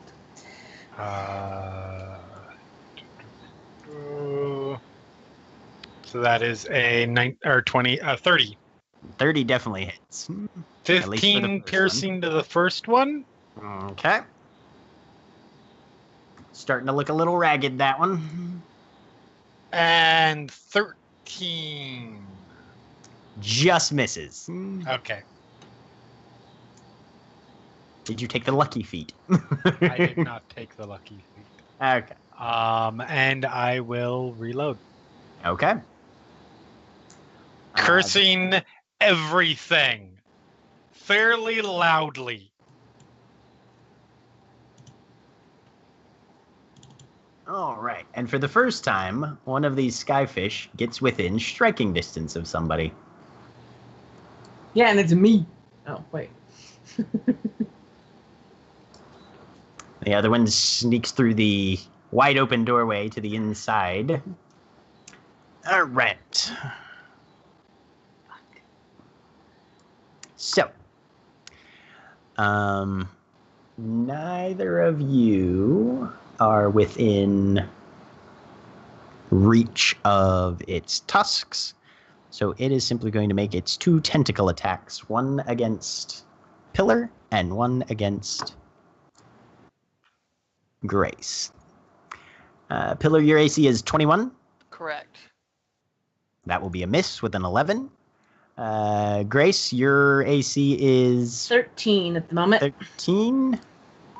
That is a 17. You are hit with a tentacle.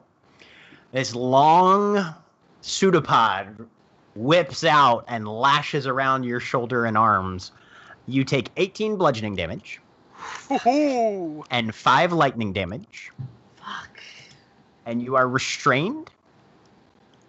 No, you are grappled. Sorry. Grappled and restrained to both. Ow!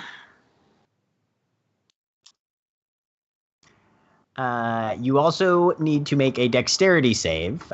Being restrained, you're at disadvantage on that, I believe. As the other one drifts in and its aura begins to spread its tentacles just around your basic vicinity. Still +2. Great. Still at a +2, but at disadvantage. 13. 13 is just what you need in order to have the damage. Okay. So you only take 6 additional lightning damage from the ambient tentacles swirling around in your area that are very difficult to get out of the way of. And you Great. see a number of little arcs of electricity going back and forth between the various tentacles from both of these beings that are in your vicinity, not really seeming to injure either one's physiology. There just seems to be some transfer of energy between the two since they're sort of interacting in the same physical space. Okay. And it's Tyrion's turn. So I would like to get into this forklift, Okay. drive it, pull it out from underneath the pallet that it currently has, and then with Okay. the bare forks, drive towards Pillar. Hopefully have Pillar have the sense to lift his heels so I can get underneath his feet, and then lift him up to the Skyfisher with the forklift. Okay. I will need you to make a land vehicles check based on dexterity. I can do that.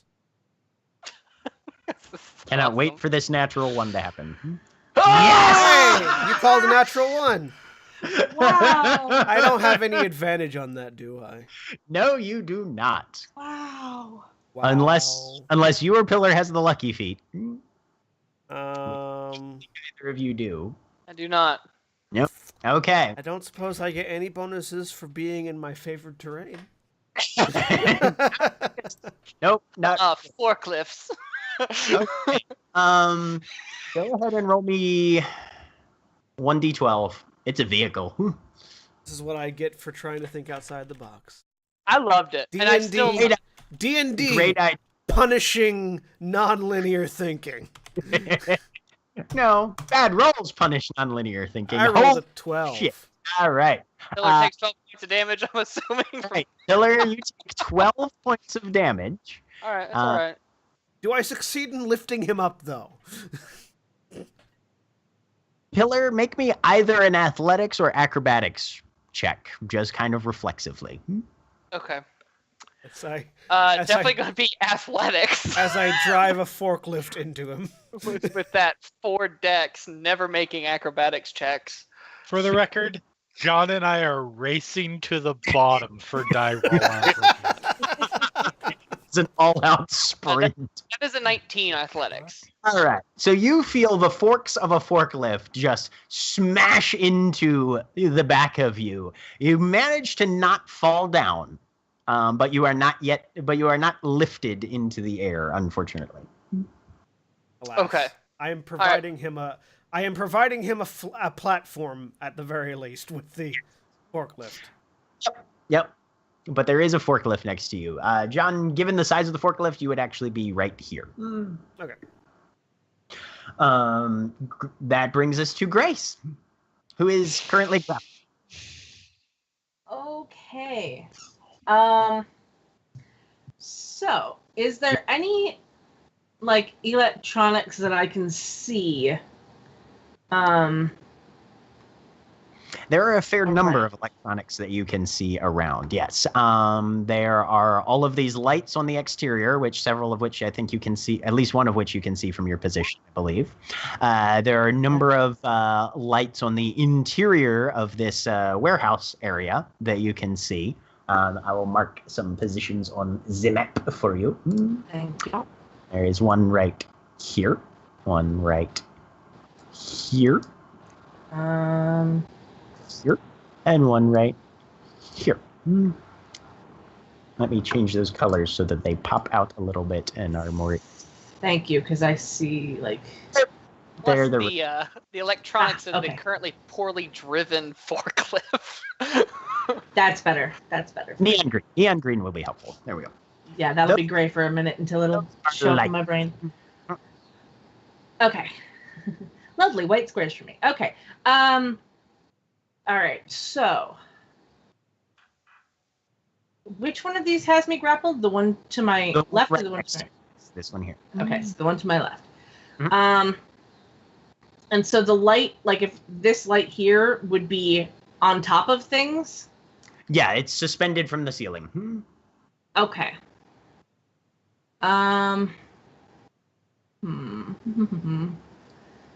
It's suspended from the ceiling, which means I can't touch anything. Fuck. Oh wait, but there's a forklift right here, isn't there? Hold on. Let me see. No, the forklift wouldn't actually help me at all. It hasn't helped anyone yet. So true. I tried. Great many ideas, but unfortunately has not yet succeeded. Does anybody else have land vehicles proficiency? I tried No. better than anyone else could. You did. You absolutely did.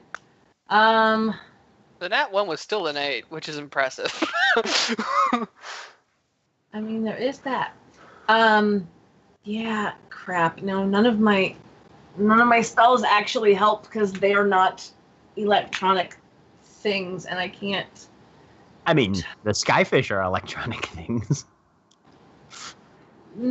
Yeah, but they don't have like an on-off switch or anything, do they? Have an on-off switch. Okay, then. All living I things cast do. on-off on the jellyfish. To sleep. I mean, if I could, I absolutely would. Do.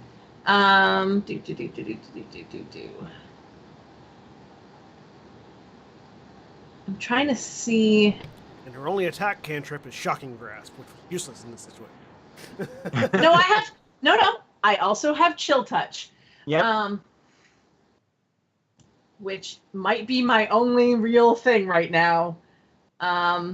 So Yeah, I'm gonna try and cast Chill Touch. Which is Okay. a range attack. Oh, that's Oh, and we lost somebody. we lost Jeremy.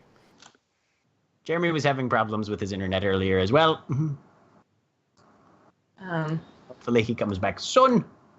I was gonna say it's a range attack, but I got a natural 1, so you know, I don't think I need to roll again. Probably not. Okay, so yeah, Can't really get worse than a nat 1 there. you kind of flail out at this thing, and this ghostly conjured icy hand shoots through all of its tentacles and out over the water a bit before dissipating. You have a bonus action. So many still. natural ones. So many natural ones. This has been rough Golly. for you guys. This is harsh. Okay. I don't think I have anything that can be done as a bonus action. Let me do a quick check. I don't think so. No, everything I have is an action. And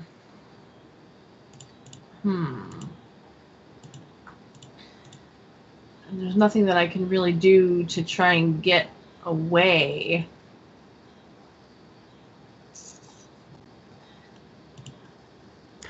To escape, that would require an action. Yeah. And either an athletics or an acrobatics check. If I can do something at will, even though it says the casting time is an action, is it still takes an action? Yeah. Yeah. Okay. At will simply means it doesn't. You can do it as many times in a day as you want. Okay. Crap. Yeah, I mean, then there's nothing I can do at the moment because I can't. Okay. Sounds good. That brings us to Pillar's turn then.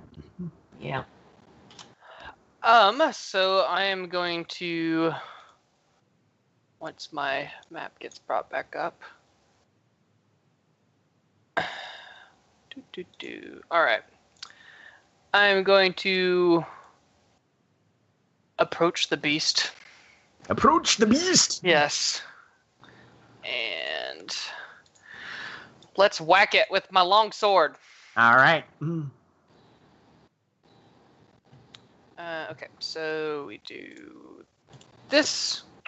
Oh, that is an 11. An 11 unfortunately misses. You Okay, have multi-attack though, yeah. right? Yeah, So the swing again. 25 would hit. Okay. So then I click. Do I click on the weapon name to do the Yes, damage? where it says Flame Tongue Longsword in the chat.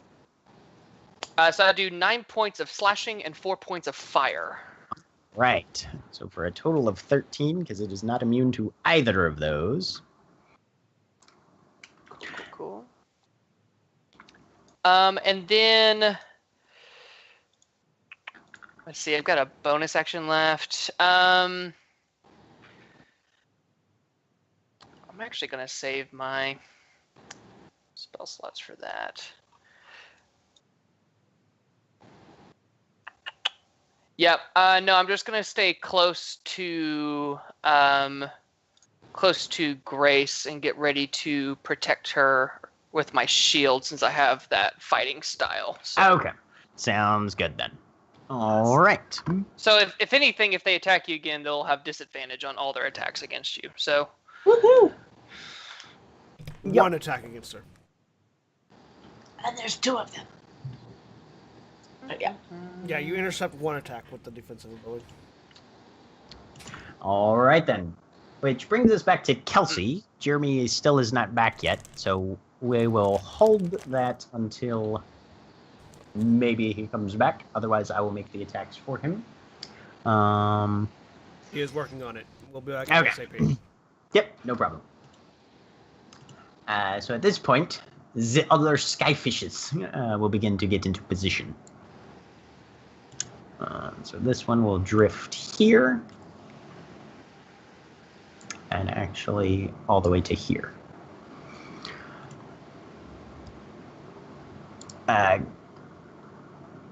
Grace is going to be pulled up now off the ground since she is still grappled by this this skyfish, and these horns that project out of the front of this gaseous sack.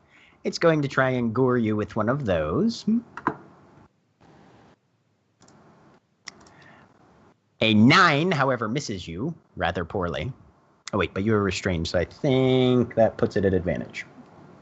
The attack would have been at disadvantage. Oh, okay, so it would have just been flat. Yeah, so that's a flat 9 for that one. Yep, so that's a flat 9 and a miss on the gore. And it's going to shoot another tentacle at Pillar. But a 13 does not hit. Does not.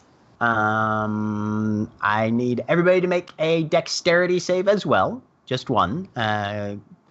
Everybody gets the +2. Grace is at disadvantage, though. That's what I thought. And another natural 1. So many nat ones. 17. Okay. So Pillar and Grace both take 13 damage. Lightning. Tyrion, you only take 6. Grace, how you doing health-wise there? Not good. Not good at all. Not super happy? Okay. No, Grace looks very, very, very pained. Let's see. Well, and then there's a paladin next to you. So. Yep. Second Skyfish is going to make 1 tentacle attack at... Actually, he's going to make 2 tentacle attacks at Tyrion. Right. Because its brother has the other ones. Oh, One of them is a natural 1. Oh, I feel Alright. bad. One of them is a 16. I will use my reaction Okay. to use Defensive Duelist and basically with a dagger just get it out of the way. Okay. All right. So both of those miss you. Because that ups my AC from 15 to 19. Splendid. So yeah, 2 of these heavier tentacles just shoot out at you one after the other. One goes wide over your head. The other one's coming straight at you. You just whip a dagger out, cross brace it, and knock it aside. It doesn't actually make any contact. You feel a faint shudder. The grip of your dagger's insulated, but you know that metal blade caught a fairly hefty jolt of electricity. Yeah, don't want it to touch me. That's not good. Nope. No. Bad touch. No touching. And Jeremy's back. That is definitionally bad touch. I think I'm back. Yay! Welcome back, Jeremy. Yay! Kelsey, go ahead and take your turn since we sort of skipped you, but we thought you'd be back. Okay. They're lined up fairly nicely. Fuck happened? The weirdest shit. All right. I just have to reorient the map here now that I can see again. All right. Yeah, my computer randomly decided, you know what we really need? We need a restart. Just right now. We need not even a restart. We need to shut down all function but still be on. That'll be fun. Wow. Let's go with that, shall we? Thank you, Microsoft. Oh, no need for me to ask permission. I'll just do it. All right. So yeah, I do not have any grit points left, so I am not. I am just taking a single shot at this point. Okay.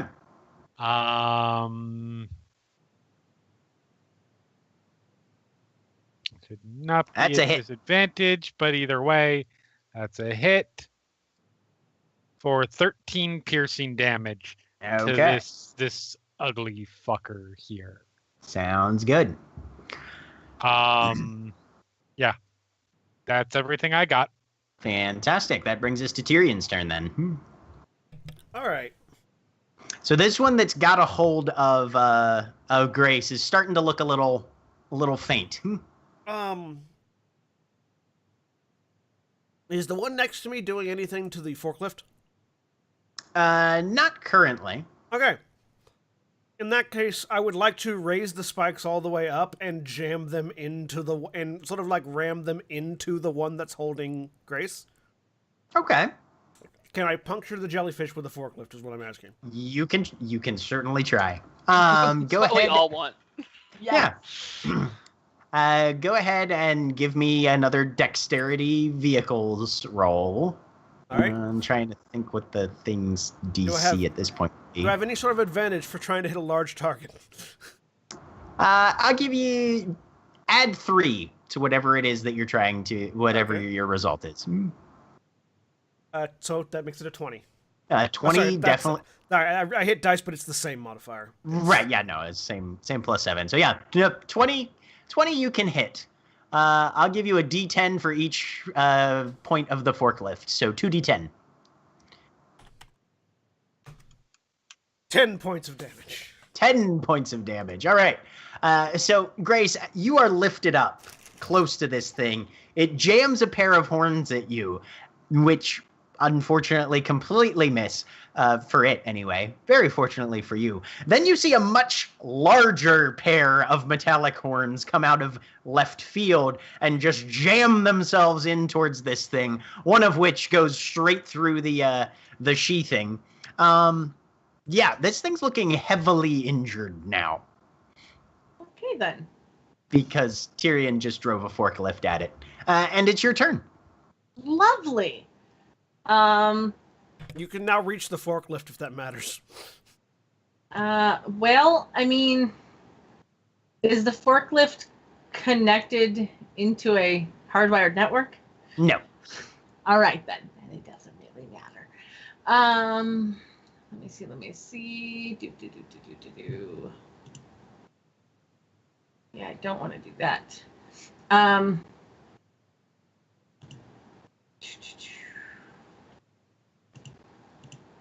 I mean, at this point, because I can't really do my crossbow, can't do that. You know what? I'm gonna screw with the board because it's fucking funny. Okay. She's going to reach into the bag that she got. All right. And pull something out and throw it at this thing. Roll me a D8. Yep. That would be a 7. Oh, yes. That's not bad. That's not bad at amazing. That's amazing. all. And I need to make some tokens. Yes. Not that it has any impact on the current state of affairs, but Sana continued into the second warehouse to see if she could find the source of the rift or anything. Wonderful. And Oh, Sonic gets eaten. Well, By Sana a Gru. Sana has Gru, survival yes. instincts, unlike humans. Should I tell what a 7 gets, or will you? So a full-size lion comes out of the bag. We're gonna put him over here. Pillar yells, "Kitty!" Yes. Out of curiosity, how many hit points does a full-size lion have? More the than a lion- goat. Definitely more than a goat. And the lion itself has 26 hit points. Oh, so almost half Sana's hit points. Yeah. All right. So the lion is out. Sweet. Is there anything else that I can do? I don't think so, right? You've got a bonus action, but unless you have something you can do with that, I mean, if you want to see if you can figure anything out, learn about your environment, stuff of that nature. Incidental skill checks during combat usually take up a bonus action in my action economy. Okay. I can't really move any place. You can use your bonus action to tell the lion what to do right now. Oh, okay. Then I'm gonna tell the lion to attack the jellyfish. Okay. Roll me a d20 plus 5. D20. And yep, do that twice and tell me the higher number. 19. 19. All right, 19 hits. Roll me a d8 plus 3. As it leaps and attempts to bite. 8. All right. That lion rips all but the very last bit of life out of this thing. And it's Pillar's turn. So first and foremost, I'm going to do my 2 attacks. Okay. The kill shot. Kill the other one. I need the grit points. 22 and 14. All right. Roll the damage for the 22. 17 total. 17 total. All right. I need you to roll me a d20. How about nat 20? Nat 20. Not bad. All right. Roll me 2 d100s. Oh man. 2d100. Is that 2 D100s as in separate ones, or Yes. Mhm. So 2 D100. Roll me a d100 twice. Okay. Yeah, so or 2 D100 KL1. But We'll just do it this way. So 75 and 99. 75 and 99. Let me take a look here. That doesn't sound good. to I me. can only hope that I sprout some sort of beard or something. A Warforged with a beard. That'd be You amazing. explode. All right. You have a ringing in your ears. If you attempt any for the next minute, if you try to cast a spell that requires a verbal component, you need to make a con save at your own spell DC in order to succeed and actually cast the spell. fortunately, Okay. I think most paladin spells are somatic. Yeah, most of them aren't super verbal. And this thing drifts down for a moment and then winks out of existence, which means that I'm no longer Grace grappled. is no longer grappled and drops 10 feet to the ground. Not enough to make any damage or anything, just thank God. whoop, dropped, boom. Ow. Okay. Pillar, you still have an attack left. That is correct. Climb up onto That the is forklift. yeah, I mean, let's just utilize this forklift, and I'll Set climb up against a there, and use that secondary. I guess it'd be that 14 versus the other one. Right. 14 does hit. And So- so Roll your damage again. it is a 7/6 fire. Okay. Fantastic. All right. Take another good gouge, and the blade like cauterizes the wound behind it, and there's this weird fusion of fire and electricity as it takes a nice gash out of this thing's physiology. Kelsey. Yep. All right, there's one more to kill. I've got, from where I'm at, one thing. Well, 2 things I could attack with, but 1 thing really.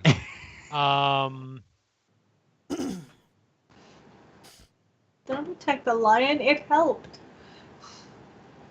I said nothing about the lion. I said 2 things I can attack with. Not I 2 just- things I can just heard attack. you 2 things you can attack. I have 5 things I can attack. 6. You can also attack the forklift. Yeah, but who would want to do that?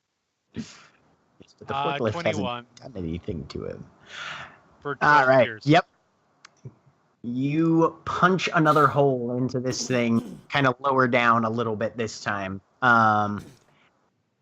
Couple of the tentacles, the thinner ones, just drift free and sort of dissolve into an ether.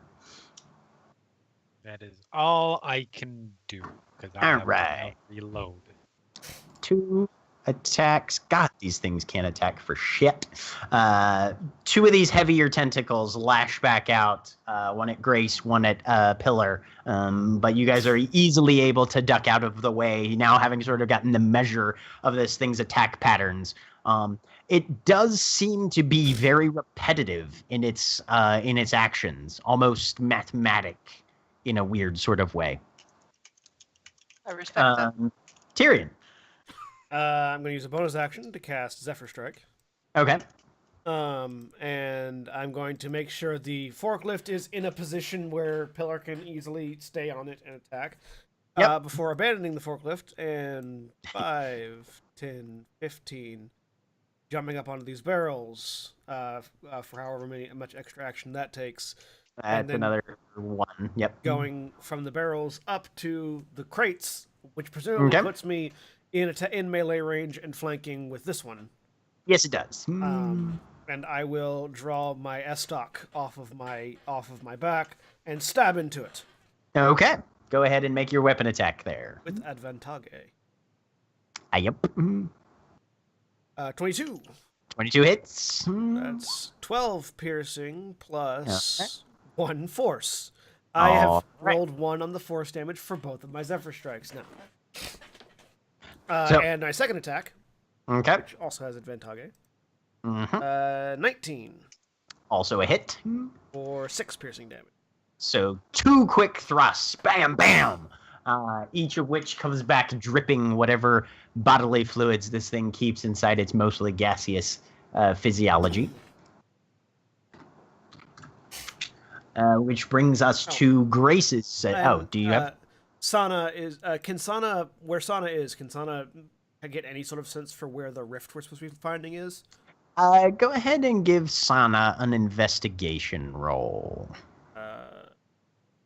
NPCs don't have skills per se. The only skill bonuses, I guess it would just be an intelligence roll, I guess. Yeah, just an intelligence. And yep. Yeah, the only skill Sana has is perception and stealth. 12. I mean, they do have skills. They just have very limited number of skills. Yep. The main thing that Sana can see that she notices, she's starting to pick up on a couple clues that she'll be able to show you at some point. But you guys don't have like a telepathic link or anything, so she can't really communicate them back. Yeah, I don't think we. Yeah, she is not a familiar. She is an animal. Grace. Okay. This thing is still in front of me. I am not feeling great. So I'm gonna back the fuck up. Yep. I'm gonna come over here. Let's see.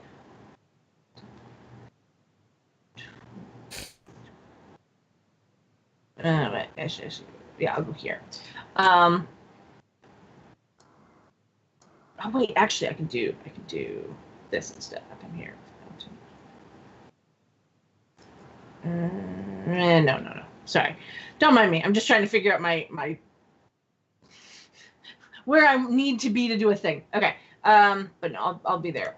Okay, and then I'm going to try to hit this sucker with a crossbow. I think.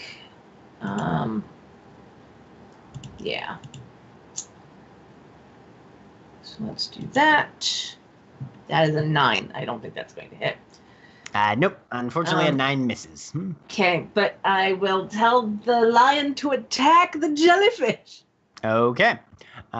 You can on the library tab or the journal tab, you should have an entry for your lion now.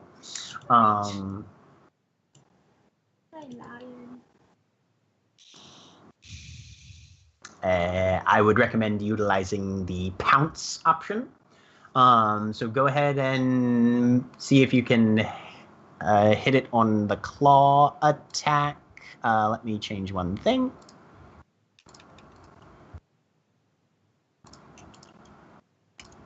Assume the line will be moving as well.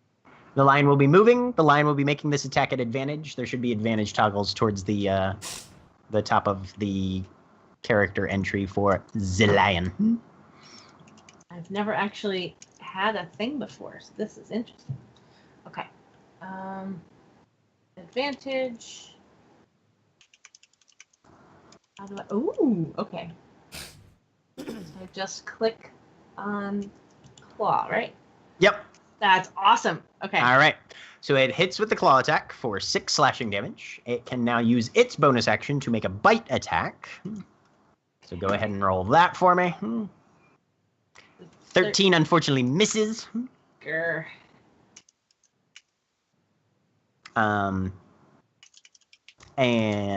But it did manage to take a gash out of it with a rather vicious set of cat paw. And that brings us, I believe, to Pillar's turn, unless there was anything else. No, because you use your bonus to have the thing. Yeah. Right? Yep. Yeah, no. All right, Pillar, you are up in its face with a flaming longsword. Yeah, doing my thing. 2 attacks. And you have flanking, so you have advantage. Yep, advantage on your attacks. Sweet. That makes the first one a 20. 20 hits. For 23 points sir. of damage. All right. Nice. Hit it again. And then the second one is a 23. Thank God for that advantage. Yeah. For 9 points of total damage. 9 points of damage. A very strong strike across its body, followed up by a quick gash alongside one of its tentacles. And one of the larger tentacles falls severed to the ground before dissolving away into a gas again. Kelsey. All right, this fucking thing. Get that good point. Get that grit point. Also soak the random chaos effect. Because my head hurts. What? What, says Pillar? What? You say Look at something. that. as I That look was at a the line. 19. God damn it. It was a 30 on the overall attack. 13 piercing damage. Okay. And this thing lashes out with 2 more tentacles, desperately attempting to grab onto you motherfuckers. One for Pillar and one for Tyrion. Disadvantage on the one for Tyrion. Oh wait, no, I'm he's not close 5 enough. feet. Yeah. If Yep. it attacked the lion, I could give it disadvantage.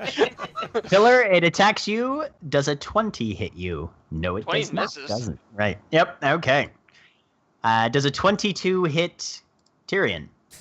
Even if I parry, yes, it does.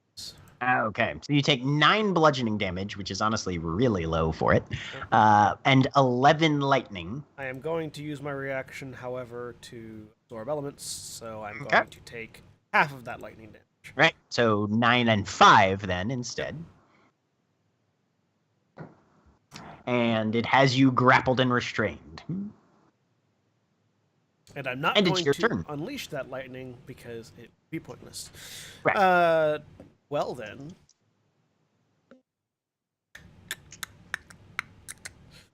I'm going to stab it. All right, the S-Stock comes back around. I'm at disadvantage, but I also have advantage. Yes, so it's so a flat roll. flat attacks, advantage for flanking, disadvantage for grappled. / restrained, whichever one. Natural 20 Hey, yo! Nice. for 10 points of damage. How do you want to do this? Easy as fuck. Just like And roll a d100. it's just I was like, without getting There, hurt. sitting there. it's just so it's got me wrapped up just Mhm. with the one arm that the S-Talk is in, just reverse grip and stab down into it. All right. So, yeah, you're able to get just enough range of motion to set the tip of the S-Stock against one of the gaping wounds that's been left on this thing's gas sack, and you just lean your entire body into it, kind of using your shoulder to catch the pommel of the S-Stock and add a bit of extra force, and this thing just sinks in, blade deep, almost to the hilt. And there's a faint warbling and bubbling as this thing winks out of existence. Roll me a d20. 2. And then roll me a d100. 92. Okay. So you guys see him heave his energy into this thing, and the thing blinks out of existence with a flash of light, and as you kind of shake your eyes, well, Tyrion's gone, and there's a small potted geranium left where he was seated. Oh, fuck. Well, that's not good. I walk up to the potted plant, pick Yep. it up, and go, I will keep you watered. and carry the plant with me. Okay. Where are you going? Kelsey is strongly considering shooting the potted plant. Just making my way to ground level right now. She has a theory. Oh man. And I'll approach. Where are you? Oh, there you are. I'll approach Grace with the potted plant. Okay. The plotted plant. The plotted plant. Are you hurt? Uh-huh. This will tickle. And I like sheath my sword, and my hands start like giving off electricity, which might be a little traumatizing based on what we just fought. And then I like do like a light little pat on like your shoulders, and like there's a small shock as I use lay on hands, because it doesn't work on me because I'm a construct. So Nice. this is solely for party healing. Where did you put the plant while you were doing that? Just down between my feet. How low are you? I'm at 48 of 93. Okay, I'm gonna give you 30. And actually, in 5e, because you're not just a construct, you're a living construct, so it does actually work on you Yeah, too. It depends on okay. It Yeah. depends Okay. on the For simplicity's sake, I'm going to say yes, it works on you. Okay. Yeah. Okay. But I will gladly take that 30. Yeah, I'm doing fine on. I just got into double digits, so I'm fine on hit points. Yep. Awesome. Can Are I we get an out of- Arcana roll to guess what might happen? Yeah. And then I pick up the potted plant and hold it like you would like a new puppy. And Natural 20. Nice. So yeah, best you can tell, that's Tyrion. Tyrion is now a potted plant. He's probably more or less petrified at this point. So yes, shooting the potted plant would probably significantly damage Tyrion. and we're out of like initiative. We're out of whatever initiative combat. order. False life. Sonic- Giving myself. Sana comes trotting back up, looking confused. Yep. So I have now 6 10 I'm hit points. pinning this on him for that whole forklift bullshit. The forklift was was a good great idea. Something wrong with you people. I love how they have. No. The forklift happened to work out in our advantage. It was not a great idea. Kelsey, DM? can I get a sit rep? Yeah.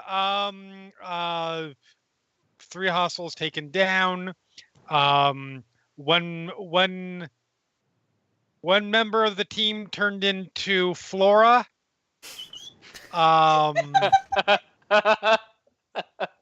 One confused wolf And a lion.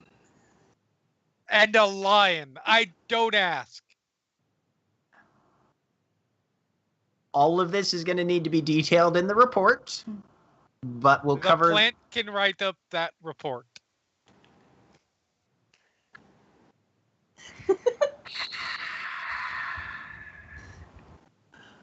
Only 2 more years to retirement. Only 2 more years to retire. Okay. I can see the fronds wiggling like they are typing right now. Which is about the point when Tyrion reverts. And I'm holding Tyrion, him like a baby. You know that suddenly, as if no time at all has passed for you, as far as your perceptive qualities are concerned. Yeah. You are grappled and stabbing something, and now Pillar has you kind of like Like arms crossed, kind of awkwardly, like sort of being held by Pillar. Oh, sir, development in the situation. The plant is now a person and is being cradled by the noob. How are you feeling? what noob? I just sort of look up at Pillar. Who's that? The person who came along with us. Why? And you're suddenly realizing Beetlem probably had no idea. This is something that one of the lieutenants foisted on you guys, and he is probably completely unaware that Pillar is along for the ride. Oh, fuck me. Do you feel better? Yeah, we have I will carry you if need be. I'm trying not to interrupt Jeremy. That's why I haven't said anything. It's okay. We have a new friend. Is this one of the workers at the war? Who? His name is Pillar. All right. Where did you get him? We found him. I reach up and tap. In when we were about to go, we got.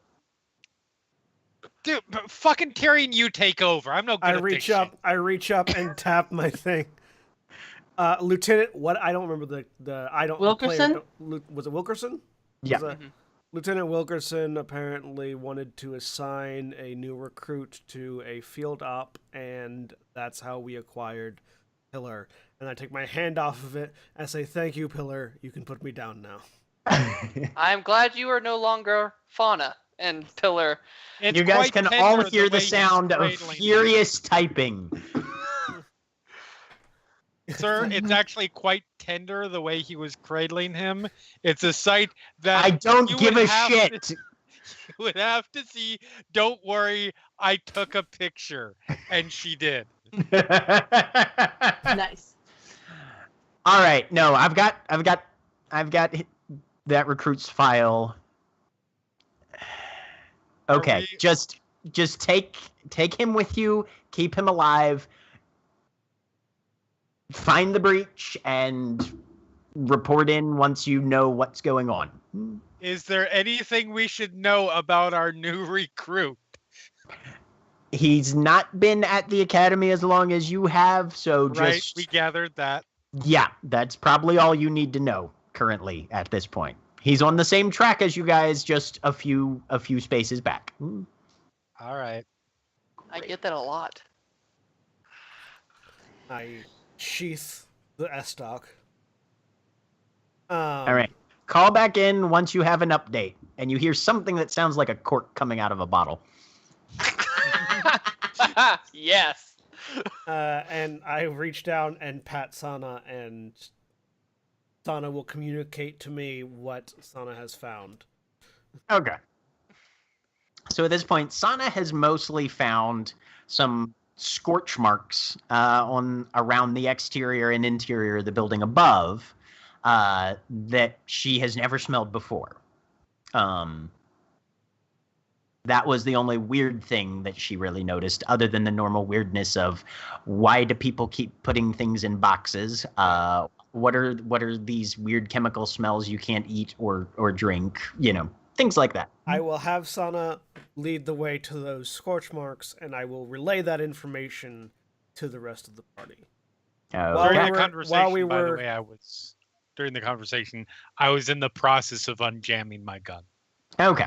While we We'd were like to You've take a had small enough break. time to get your gun back to functionality. while we were dealing with the jellyfish, Sana found potentially the location of the breach. So let's go take a look at that, and we'll determine whether or not we want to take a breather when we see it.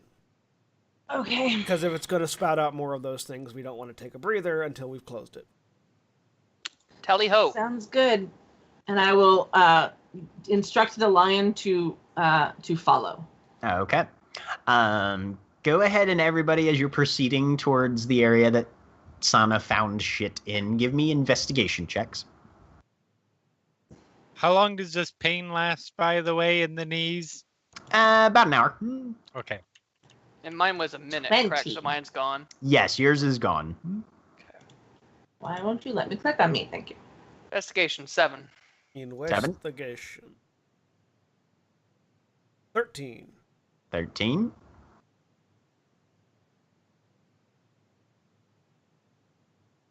I got a 20. Okay. So we have a 20, a 7, and a 13 just waiting on Kelsey's. Investigation 12. 12. Okay. So as you guys make your way up here, you see both on the inside and exterior of this building, there's a number of scorch marks, apparently focused around power outlets, electrical conduits, and that sort of thing. And apparently, whatever power source these things were feeding on, they were on a line of just eat, go to the next one, eat, go to the next one. So you feel like this might function as a backtrack trail that you could find. Grace, as you're looking around and trying to determine the lines on this, you also find an emergency medical kit, sort of industrial zone safety kind of. They post these things on occasion, and that might be usable. I have a question, Jack. Mm-hmm. Does this qualify as an intelligence check related to my favorite terrain? Yes, it does. In that case, my roll was actually not proficient in it. Never mind. I have to be proficient in the skill for that to happen. Yes. That'll happen on the survival checks. Yes, it will. Like when you're actually trying to trail these things. But inside there are there are 6 low yield stim patches, which basically have the same functionality as a standard potion of healing. Okay, I will absolutely grab those. Okay, yeah, and you just haul those out. There's 6 of them? 6 of them, yes. I could use some of that. And so it's a standard, so it's 2d4 plus 4? 2d4 plus 2. Plus 2. And there's also a number of supplies that can be used basically as there's basically a healer's kit with 2 charges left. I will take that as well. Okay. Which takes longer to apply, but has potentially a higher yield, especially if somebody's proficient in medicine. Which I am not. Okay. Yeah, she will immediately, because she can, jam one of those stim bags into herself. While looking at it, so this seems like a trail we could follow, these blown out electrical outlets. Yes. So many natural ones. I would like to start following the trail. Okay. Go ahead and give me a survival check then. This does count as favored terrain for that sort of thing. Yes. 2d4 plus 2, I got all of 4. And if it matters, if I'm tracking creatures, it tells me their exact number, sizes, how long do they pass the area. If there are more of them, right. maybe. But... So it will tell you 3. It will tell you... And that's 24. 24, all right. So yes, these 3 entities definitely have been slowly maneuvering their way through the surrounding area over the past day or so. And the trail leads you over a fence, and then will lead you a little further into the urban landscape. But currently, there's a fence you need to get over. It's chain link, probably about 20 feet high, razor wire at the top. Is this or you can take the time to go around and back out the exit area. Is this just a fence? This is not. Yeah, it's just your average fence. So it leads you probably about 50 yards through the industrial area until it gets to the fence. Would I be able to get us back to this point? If we're lefting them around? Yeah, we can. Yeah. I will look at the rest of the group. I can get us back here. It doesn't seem like there are any more of those things, or at least none that we're following the same trail. If we want to go out and come back around, rather than trying to cut through the fence or go over it. Does not matter to me. My sword will most likely very easily cut through the fence, I believe. Yeah, but then we have to pay for the repairs. Does that not come out of the company expense card? It does. But then it comes out of our pay. Yeah. Whenever anything that the company has to expense, if it's our fault, we pay for it. We will just say the creatures did it. They float. Did Is they there know any- that? Yeah. Do you know they don't?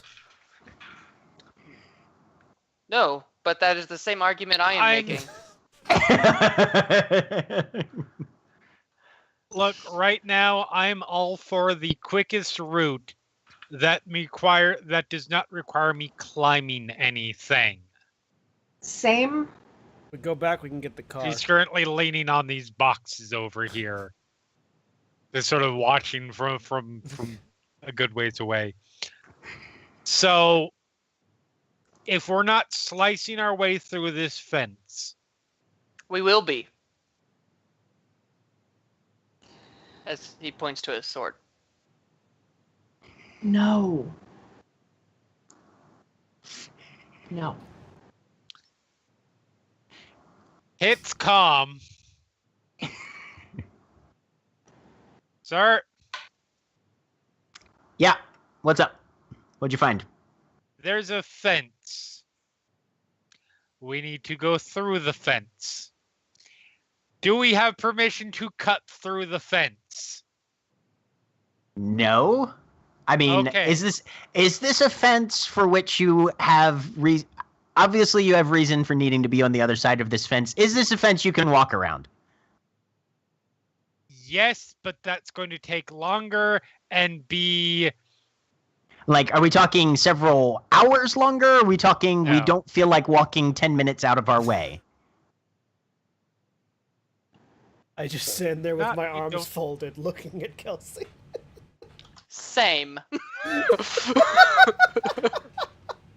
We don't do Kelsey- property damage if we don't absolutely have to do property damage. Understood. Thank you. No problem. Now we have the official order as she's double birding the person who's laughing at her for proving a point. I wasn't laughing. I was just sitting there with my arms. I, the player, am laughing. Tyrion is not. Yes. Do we? Is it pretty safe to assume the longer it takes for us to get to the portal thing, the harder it is to shut it down? Is that a safe assumption for us in this sort of setting and world? That is an assumption. That is not something that you can necessarily make a call on. Okay. Right, yeah. Yeah. Okay. It very well might not. I start heading back towards the car. While I do so, I start trying to unjam my gun. Okay. All right. Just Do we have to go all the way back to the car to get around this? I have to go back. That's where the gate is. You have to go exit and then go around. So yeah, you left the car back by where the gate that gave you entrance to this area was. And that does seem to have been the closest gate to this area. Okay. It'll take probably about 5-10 minutes to get to the car, and then probably about maybe a minute or two to get everybody into the car and driven to the street on the other side of this gate. But we technically could climb Cool. over this gate if we wanted to, yes? You could attempt. There is razor wire at the top. Okay. Tell you what, I'll meet you guys on the other side of this fence. Whether or not you come with me and take the car or try to go through it yourself, I'll leave on you. And I head towards the car. All right. Let us take the car. Okay. So the further investigation as to the source of the ADDs is where we will pick up next week. Say goodbye, everybody. Bye, everybody. Bye. Goodbye.